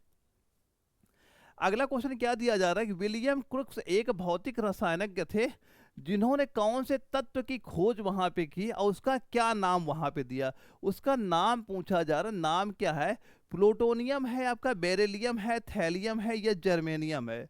तो किसकी खोज वहां पे की थी? तो किसकी खोज की? सीधा सीधा क्या बताओगे? ये हो जाएगा थैलियम की। ऑप्शन सी राइट आंसर यहाँ पे आपका हो जाता है। अगर ये पूछा जाए जो आपका थैलियम है यहाँ पे, थैलियम अगर ये पूछ लिया जाए, अच्छा ये बता दो इसकी परमाणु संख्या, थैलियम की परमाणु संख्या अगर आपसे पूछ ली जाए तो परमाणु संख्या क्या बताओगे? ये आपके 81 यहाँ पे हो जाती है, जो कि आपके एक नरम धातु है और विषाक्त वहाँ पे हो जाती है। और ये बैटरी हो गया, ग्लास में बनाने में इसका यूज वहाँ पे आपका किया जाता है। अगर इसकी खोज की बात करें, इसकी खोज कब वहाँ पे हुई थी? तो खोज क्या बताओ? ये हुई थी 1861 ईस्वी में इसकी खोज हुई थी। और किसके द्वारा वहाँ पे हुई थी? वैज्ञानिक का नाम अगर पूछ लिया जाता है तो वैज्ञानिक नाम क्या बताओ? विलियम क्रुक्स के द्वारा, विलियम क्रुक्स द्वारा इसकी खोज वहां पे की गई थी। अगर कुछ इसके गुण की वहां बात की जाए, जैसे इसका ये बताओ पिघलन बिंदु, यानी कितने टेम्परेचर पे ये पिघलना वहां पे स्टार्ट कर देती है, यानी पिघलन बिंदु अगर आपसे पूछ लिया जाता तो ये होता 304 डिग्री सेंटीग्रेड वहां पे होता है। अगर इसका ये पूछ लिया जाए उच्च घनत्व कितना वहां पे होता है, उच्च घनत्व अगर आपसे पूछ लिया जाता है तो 11.85 ग्राम प्रति सेंटीमीटर, ग्राम प्रति 85 ग्राम प्रति सेंटीमीटर क्यूब यहाँ पे आपका हो जाएगा। अगर यहीं पे आपसे ये पूछ लिया जाता ऑक्सीकरण संख्या, इसकी ऑक्सीकरण संख्या बता दो क्या वहां पे आपकी होती? ये +1 और +3 यहाँ पे आपकी हो जाती है। इसके बाद अगर आपका प्लूटोनियम की खोज करता यहाँ पूछा जाता है तो ये कौन, किसकी खोज करता है, कौन हो जाएंगे? सीबोर्ग। वैज्ञानिक का नाम क्या हो जाएगा? सीबोर्ग यहाँ पे हो जाता है। इसके बगैर बेरिलियम जो यहाँ पे दिया है, इनके खोज करता पूछा जाता है, किसका नाम बताते हैं यहाँ पे? वैज्ञानिक नाम के ओक्वेलिन, ये हो जाएगा वैज्ञानिक, ये हो जाएंगे इसके खोजकर्ता वहां पे हो जाते हैं। अगर यहाँ जर्मेनियम का आपका पूछा जाता है तो यहाँ पे क्या बताते हैं? विंकलर, विंकलर हो जाएंगे जर्मेनियम खोजकर्ता। तो ये इनके खोजकर्ता याद करना, ये जर्मेनियम वाला इंपॉर्टेंट आपका हो जाता है, जो आपके विंकलर ने इसकी खोज वहां पे की थी। ये एग्जाम में क्वेश्चन वहां पे बनते हैं। अगला क्वेश्चन दिया जा रहा है कि ये बताओ, यहाँ से हमारे बायोलॉजी क्वेश्चन स्टार्ट होते हैं, 15 क्वेश्चन हमारे बायोलॉजी के भी वहाँ एग्जाम में आते हैं। यहाँ पे हमसे क्या पूछा जा रहा है? अच्छा ये बताओ आपका जो जेरोथालमिन दिया जा रहा है, जेरोथालमिन किस विटामिन की कमी से होने वाली बीमारी वहाँ पे हो जाती है? तो ये कौन सी विटामिन की कमी से होगा? Vitamin A, vitamin B, vitamin C या फिर विटामिन डी? तो आपका जो ये कौन किसकी कमी से रोग वहां पे होता है? आप कहोगे सर ये विटामिन ए की कमी से होता है, यानी ऑप्शन नंबर ए इसका बिल्कुल राइट आंसर यहाँ पे हो जाता है। यानी विटामिन ए की कमी से आंखों में क्या होता है? सूखापन वहां पे आ जाता है, जिसकी वजह से क्या होता है? हमें देखने में दिक्कत वहां पे महसूस होती है, जिसे ही आपका ये आपका जेरोथालमिन के नाम से आपका वहां पे जाना जाता है। अब एक चीज यह भी यहाँ पे याद करना कि अगर कभी क्वेश्चन ये पूछा जाता है कि जो आपका विटामिन ए है इसके स्रोत क्या क्या वहाँ पे होते हैं, विटामिन ए हमें कहाँ से प्राप्त होती है? तो विटामिन ए के अगर आपसे स्रोत की वहाँ बात होती है कि ये कहाँ से हमें प्राप्त होता है, तो आप क्या बताओगे? सीधा सीधा ये जैसे आपका हो गया गाजर हो गया, गाजर हो गया, या फिर आपका जैसे पालक हो गया, गाजर हो गया, पालक हो गया, जैसे आपका दूध हो गया, दूध हो गया, या फिर जैसे आपकी अंडा वहाँ पे हो गया, या फिर मछली का तेल वहाँ पे हो गया, मछली का तेल वहाँ पे हो गया। यहाँ से क्या होता है? हमें विटामिन ए की वहाँ पे प्राप्ति आपकी वहाँ पे होती है। ठीक है। अब एक विटामिन डी की कमी से पता ही, अगर शरीर में विटामिन डी की कमी होती है क्या दिक्कत होती है हमें? तो रिकेट्स नामक प्रॉब्लम हो जाती है। विटामिन सी की कमी होती है, स्कर्वी नामक दिक्कत हो जाती है। विटामिन बी की कमी होती है, हमें बेरी बेरी नामक रोग वहाँ पे हो जाता है। तो ये विटामिन वाला टॉपिक भी हमारे एग्जाम में अच्छे से आप वहाँ पे तैयार करिएगा, वहाँ से एग्जाम में क्वेश्चन हमारे बनते हैं। अच्छा ये बताओ, रक्तचाप मापने के लिए किस उपकरण का उपयोग वहाँ पे होता है? ग्लूकोमीटर होगा, स्पाइगोफेनोमीटर होगा, थर्मामीटर होगा, या फिर लैक्टोमीटर होगा? रक्तचाप मापने के लिए किसका यूज वहाँ पे हम लोग करते हैं? तो आप क्या बताओगे? यहाँ पे आपको सीधा सीधा बताओगे स्पाइगोमैनोमीटर का यूज होता है। ऑप्शन नंबर बी आपका राइट आंसर यहाँ पे हो जाता है।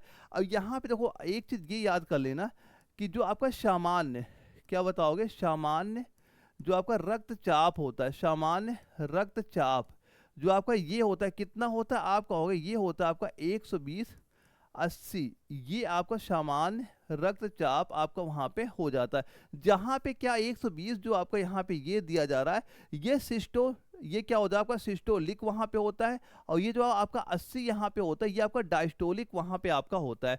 ये तो हो जाती है सामान्य रक्तचाप की। अगर यहाँ हम लोग बात करें जो आपका उच्च रक्तचाप होता है, उच्च रक्तचाप होता है, ये कितना वहाँ पे होता है, तो ये क्या बता दो यहाँ पे, ये आपका होता है 140/90, ये आपका यहाँ पे हो जाता है। ये चीज़ याद कर लेना, ये एग्जाम में आता भी आपका कि सामान्य रक्तचाप हमारा क्या होता है, उच्च रक्तचाप आपका वहाँ पे क्या होता है, ये सारी चीज़ें आपको पता वहाँ पे होनी चाहिए। अब ये जो आपका ग्लूकोमीटर यहाँ पे दिया जा रहा है, ये क्या करता है, ये आपका जो रक्त शर्करा क्या मापता है, ये आपका रक्त शर्करा मापने में काम वहां पे आता है। क्या, रक्त शर्करा नापने काम आता है। और यहाँ पूछा गया रक्तचाप तो इसका यूज होगा। रक्त शर्करा अगर आपसे पूछा जाता हम ग्लूकोमीटर यहाँ बता देते। और थर्मामीटर को आपको पता ही होगा कहाँ पे यूज होता है, तापमान मापने के लिए थर्मामीटर को वहाँ पे यूज वहाँ पे किया जाता है। अगर दोस्तों ये आपके कुछ इंपॉर्टेंट पॉइंट हो जाते हैं जो आपके एग्जाम में कई बार एग्जाम में क्वेश्चन आ चुके हैं। लैक्टोमीटर का तो आपका पता ही होगा कि दूध की जो शुद्धता होती है उसको मापने के लिए किसका यूज वहाँ पे हम लोग करते हैं, लैक्टोमीटर का। तो कोई भी चीज़ अगर पूछी जाती है आप उसका आंसर वहाँ पे दे सकते हैं। और ये लखनऊ जेडारो में सीधे सीधे क्वेश्चन पूछा गया था। आप क्वेश्चन देखते ही फिलहाल इनके आंसर वहाँ पे माइंड में आपके आ ही जाता होगा क्या इसका राइट आंसर हमारा वहाँ पे हो सकता है। अब ये बताओ जम्भाई किस कारण से वहां पे होती है। जो आप कभी कभी जम्भाई वहां पे लेते हैं, जैसे आपने देखा होगा पढ़ते समय जम्भाई वहां पे आती है, तो उसका मेन रीजन क्या वहां पे होता है कि रक्त में कार्बन डाइऑक्साइड की अधिकता वहां पे हो गई, फेफड़े में कार्बन डाइऑक्साइड की अधिकता हो गई, फेफड़ों में ऑक्सीजन की अधिकता वहां पे हो गई, या फिर इनमें से कोई नहीं। तो आप जम्भाई कब वहां पे आती है, जम्भाई तब आती है जब आपके रक्त में कार्बन डाइऑक्साइड क्या होती है, अधिक वहां पे हो जाती है। यानी जब आपकी ये CO2 की मात्रा आपकी अधिक वहां पे होती है तो जम्भाई वहां पे आपकी आ जाती है। तो क्या कह देंगे, ऑप्शन नंबर ए आपका राइट आंसर हमारा यहाँ पे हो जाता है। अब शरीर के किस भाग में रक्त का उत्पादन वहां पे होता है, फेफड़े हैं, मस्तिष्क है, अस्थिमज्जा है, हृदय है। तो जो हमारा ब्लड बनता है शरीर कौन से भाग से वहां बनता है, तो हमें पता है बोन मैरो से बनता है, यानी अस्थिमज्जा से वहां पे आपका बनता है, ऑप्शन नंबर सी। दो ये भी क्वेश्चन कभी कंफ्यूज ना होना, कभी अगर आपसे ये पूछ लिया जाए कि RBC का निर्माण हमारे शरीर में कहाँ पे होता है, या पूछा जाए WBC का निर्माण हमारे शरीर में कहाँ पे होता है, या फिर आपका जो प्लेटलेट्स होते हैं इनका निर्माण हमारे शरीर में कहाँ पे होता है, तो सभी का आंसर आपका अस्थिमज्जा ही वहां पे आपका हो जाए। कुछ भी आपका पूछ ले आप सीधा वही राइट आंसर बताओगे। यानी जो हमारे अस्थिमज्जा में, आप ये पॉइंट याद रखिएगा, क्या हेमेटोपोएटिक पोएटिक, ये आपके एक सेल वहां पे होते हैं हमारे अस्थिमज्जा में, जहां पे आपका ब्लड का निर्माण वहां पे होता है। अब ये बताओ अगर हमारे शरीर में खून की कमी वहां पे हो जाती है उसे हम किस, मान लो कौन सी बीमारी के नाम से जानते हैं, आप बताओ तो एनीमिया। तो एनीमिया भी आप यहाँ पे याद कर लेना, क्या, एनीमिया। एनीमिया भी हमारा ये राइट आंसर यहाँ पे आपका हो जाता है। और सब ये तो पता ही होगा फेफड़ा क्या होता है, ये आपका क्या करता है, जो आपका फेफड़ा होता है ये ऑक्सीजन प्रदान वहाँ पे हमारा कराता है। इसके बाद जैसे आपका हृदय हो गया, हृदय काम क्या होता है, ये हमारे जो रक्त को क्या करता है, पंप का कार्य वहाँ पे करता है। तो ये आप इंपॉर्टेंट पॉइंट यहाँ पे हमारा हो जाता है। अच्छा ये बताओ विल्सन रोग एक आनुवांशिक विकार है जिसमें शरीर की अत्यधिक मात्रा जमा वहां पे हो जाती है। जो आपका विल्सन रोग है इसमें किसकी मात्रा अधिक वहां पे जमा हो जाती है। जबलपुर जडारो में क्वेश्चन ये पूछा गया था कि सोडियम होगा, आयरन होगा, कॉपर होगा या कैल्शियम होगा। तो क्या बताएंगे इस क्वेश्चन का राइट आंसर वहां पे। तो अगर हमारे पेपर में क्वेश्चन आया तो हम क्या कहेंगे, कॉपर की मात्रा क्या हो जाती है वहां, अत्यधिक हो जाती है। ऑप्शन सी आपका राइट आंसर वहां पे हो जाता है। यानी विल्सन एक आपका अनुवांशिक बीमारी होती है जिसमें जो आप कॉपर होता है, जिसमें तांबा होता है, इसकी जब आपकी अधिकता वहां पे हो जाती है, इसमें क्या होता है आपका लीवर हो गया, मस्तिष्क हो गया और आंखों में क्या हो जमा वहां पे हो जाते हैं, जिससे कई सारे गंभीर बीमारियां हमें भी वहां पे हमारे शरीर में वहां पनपना आपके स्टार्ट वहां पे हो जाती है।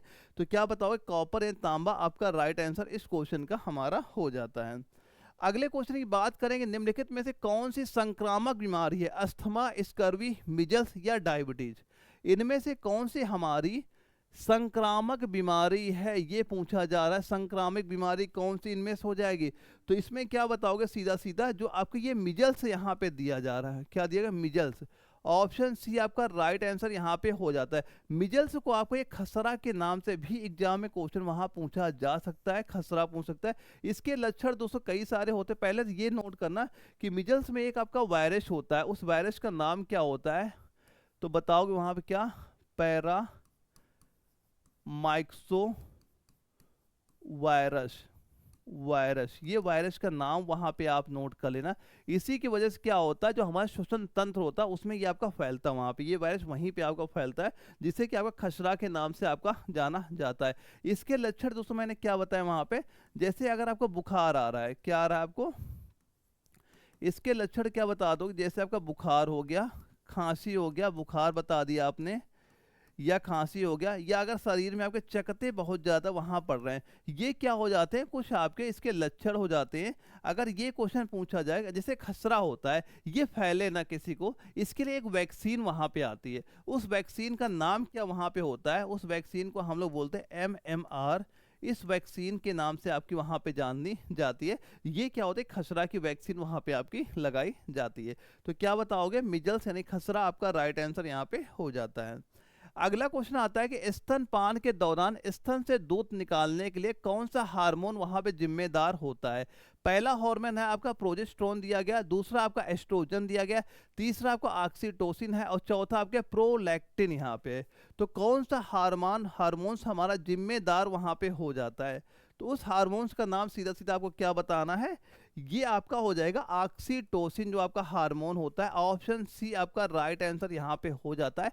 यानी ऑक्सीटोसिन हार्मोन स्तन से दूध की निकासी के लिए वहां पे जिम्मेदार होता है। तो क्या बताओगे, ऑक्सीटोसिन आपका राइट आंसर यहाँ पे हो जाता है। और ये आपका ऑक्सीटोसिन जो होता है, ये पिट्यूरी ग्रंथ से आपका निकलता है, जो मिल्क इंजेक्शन यानी आपका रिफ्लेक्स को ट्रिगर वहां पे आपका करता है। तो क्या बताओगे, ऑप्शन सी आपका राइट आंसर यहाँ पे हो जाता है।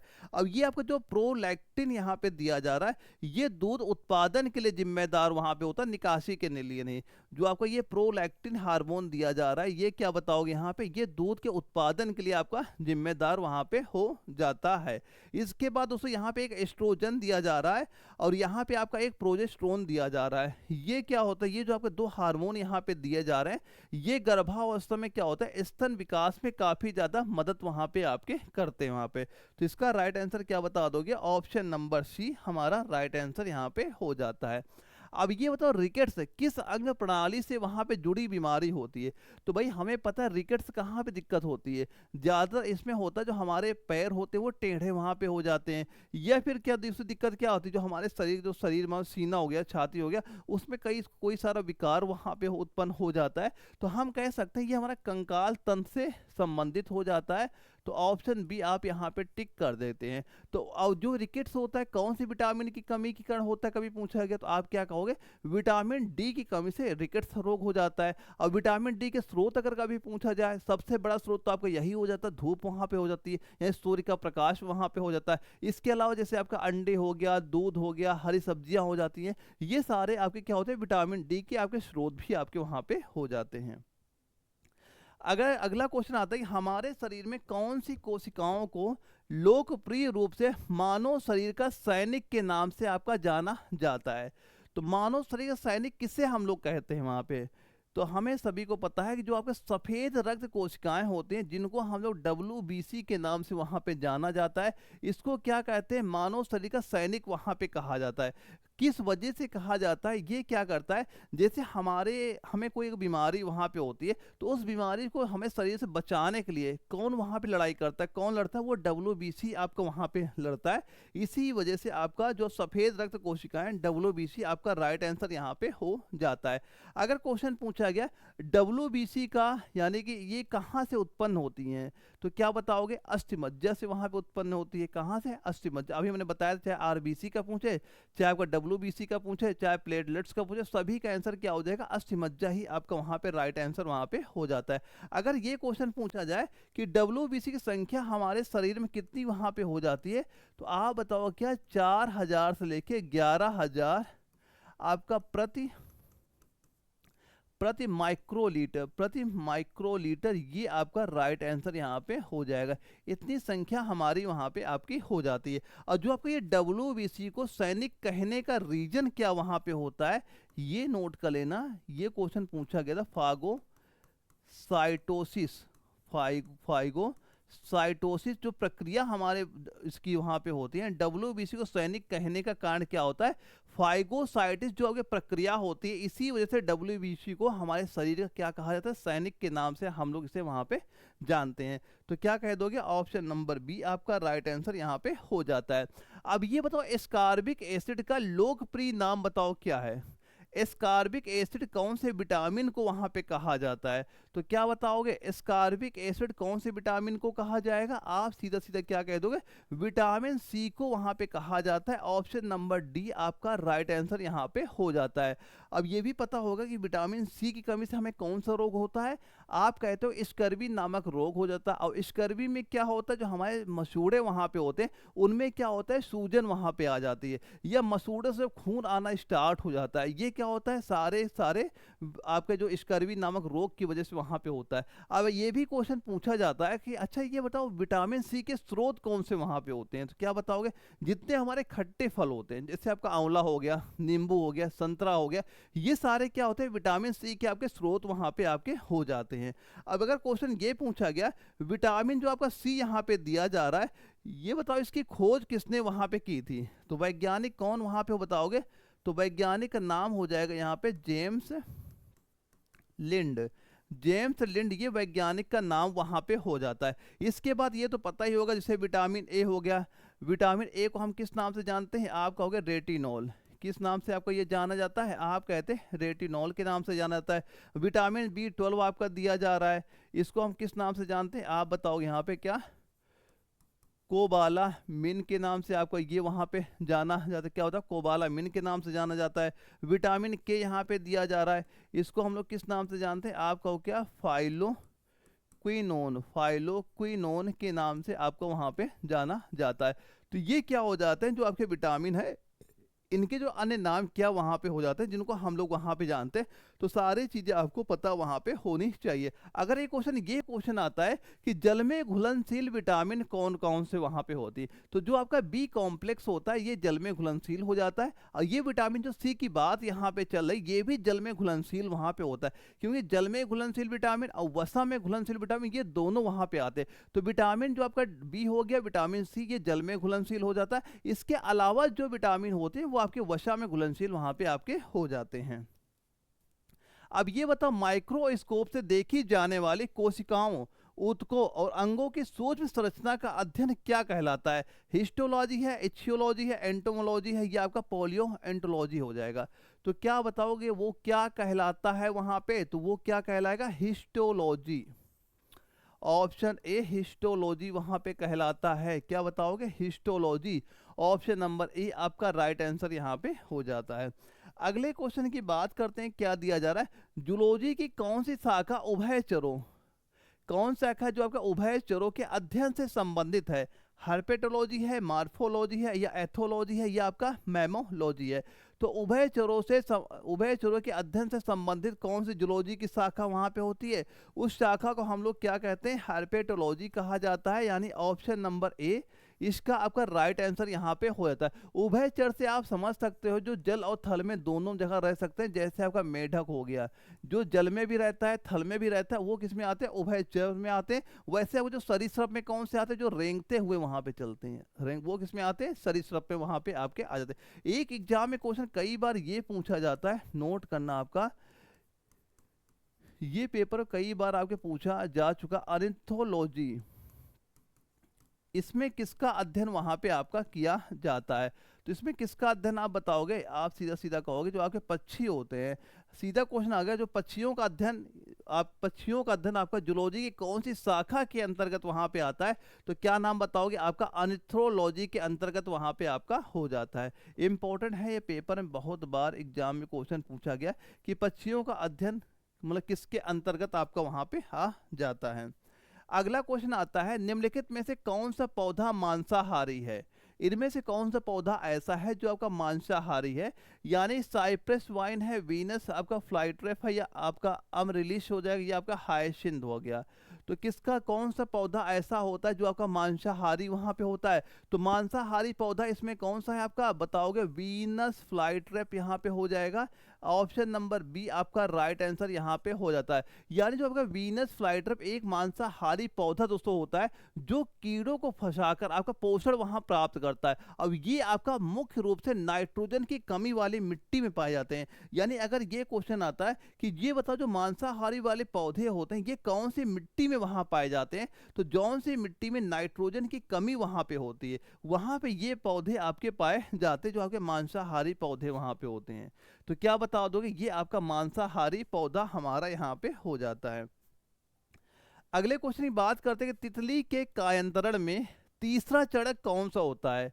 तितली के कायांतरण में आपका तीसरा चरण कौन सा है? अंडा है, वयस्क है, लार्वा है, या प्यूपा है? इसके लिए दोस्तों आगे पूरा अगर इनका क्रम पता वहां पे होना चाहिए, तभी इसके आंसर वहां पे आप दे पाओगे। देखो पहला तो आपका क्रम क्या हो जाएगा, आप कहोगे पहला हमारा अंडा हो गया, ये नंबर 1 पे क्रम हो जाता है। इसके बाद क्या होता है दोस्तों, आपका लार्वा बनता है, ये नंबर 2 में आ जाएगा। लार्वा के बाद क्या होता है आपका प्यूपा यहाँ बनता है, क्या प्यूपा, ये तीसरे नंबर पे आ जाता है। इसके बाद क्या होता है वयस्क, इसके बाद क्या हो जाएगा वयस्क हो जाएगा, ये चौथे नंबर पे आ जाता है। ये इनका एक क्रम वहां पे आ जाता है और ये टोटल जो प्रक्रिया होती है 7 से 14 दिन की वहां पे आपकी हो जाती है। तो क्या बताओगे तीसरा क्रम यहाँ पे क्या हो जाएगा, प्यूपा हो जाएगा। यानी ऑप्शन नंबर डी पे आपको सीधा सीधा वहां पे टिक कर देना है। ऑप्शन नंबर डी हमारा राइट आंसर यहाँ पे आपका हो जाता है। अगले क्वेश्चन की हम लोग बात करते हैं कि आपका जो हाइबरनेशन शब्द की परिभाषित क्या है, यानी हाइबरनेशन शब्द की परिभाषा क्या है? इसकी परिभाषा पूछी किसकी जा रही है, हाइबरनेशन शब्द की परिभाषा क्या होती है? पक्षियों द्वारा बरसात के मौसम में खुद को बचाने के लिए घोंसला बनाने की आदत, या जानवरों द्वारा गर्मी के मौसम में सर्दी के लिए भोजन संरक्षण की आदत, कुछ जानवरों में सर्दी के मौसम में कम चयापचय गतिविधि की स्थिति, या पक्षियों में आपका वसंत ऋतु में आपका अति सक्रियता की स्थिति। तो इसका राइट आंसर आप क्या बताओगे? अगर एग्जाम में क्वेश्चन रिपीट वहां पे हुआ तो सीधा सीधा क्या बताओगे, कुछ जानवरों में सर्दी के मौसम में कम आपका चयापचय की गतिविधियों की जो आपकी स्थिति होती है। ऑप्शन नंबर सी इसका राइट आंसर यहाँ पे आपका हो जाता है। यानी कि जो आपका हाइबरनेशन सर्दी में क्या होता है, जानवरों की कम आपकी जो चयापचय वाली निष्क्रिय अवस्थाएं वहां पे होती है, जिसमें क्या होता है ऊर्जा वहां बचाई जाती है। जैसे देखा होगा जो भालू होगा गिलहरियां हो जाती, ये ऐसी घटनाएं वहां पे भालू गिलहरियां वहां पे आपकी करती हैं। तो क्या बता दोगे? ऑप्शन नंबर सी आपका राइट आंसर यहाँ पे आपका हो जाता है। तो दोस्तों यहाँ पे हमने क्या देखा, सारे 50 क्वेश्चन यहाँ पे देखें। तो आप काउंट करके ये कमेंट बॉक्स में जरूर बता के जाइए कितना स्कोर यहाँ पे आपका हुआ है। अगर 35 तक आपके सही क्वेश्चन वहाँ पे चल रहे हैं, क्योंकि ये सारे मैंने वही क्वेश्चन यहाँ पे कराए जो कई सारे जेडारो में आपके आर्मी नर्सिंग के ही एग्जाम में क्वेश्चन पूछे गए हैं, ताकि जो क्वेश्चन रिपीट भी वहाँ पे होते थे। अगर आपने यहाँ पे 35 क्वेश्चन तक आपने सही कर रखा है तो आपका सिलेक्शन बिल्कुल वहाँ पे आपका हो जाएगा। बिल्कुल परेशान होने की कोई जरूरत आपको वहाँ पे नहीं है। अगर किसी बच्चे को ये लगता है सर हमें बिल्कुल नहीं पता कि हम क्या तैयार करें कि हम एक ही बार में अपना एग्जाम क्वालिफाई कर लें, तो जो ये आपके नोट्स वहाँ पे दिए जा रहे, बस वो आप एक बार नोट्स तैयार करके अपने एग्जाम में बैठ जाइएगा।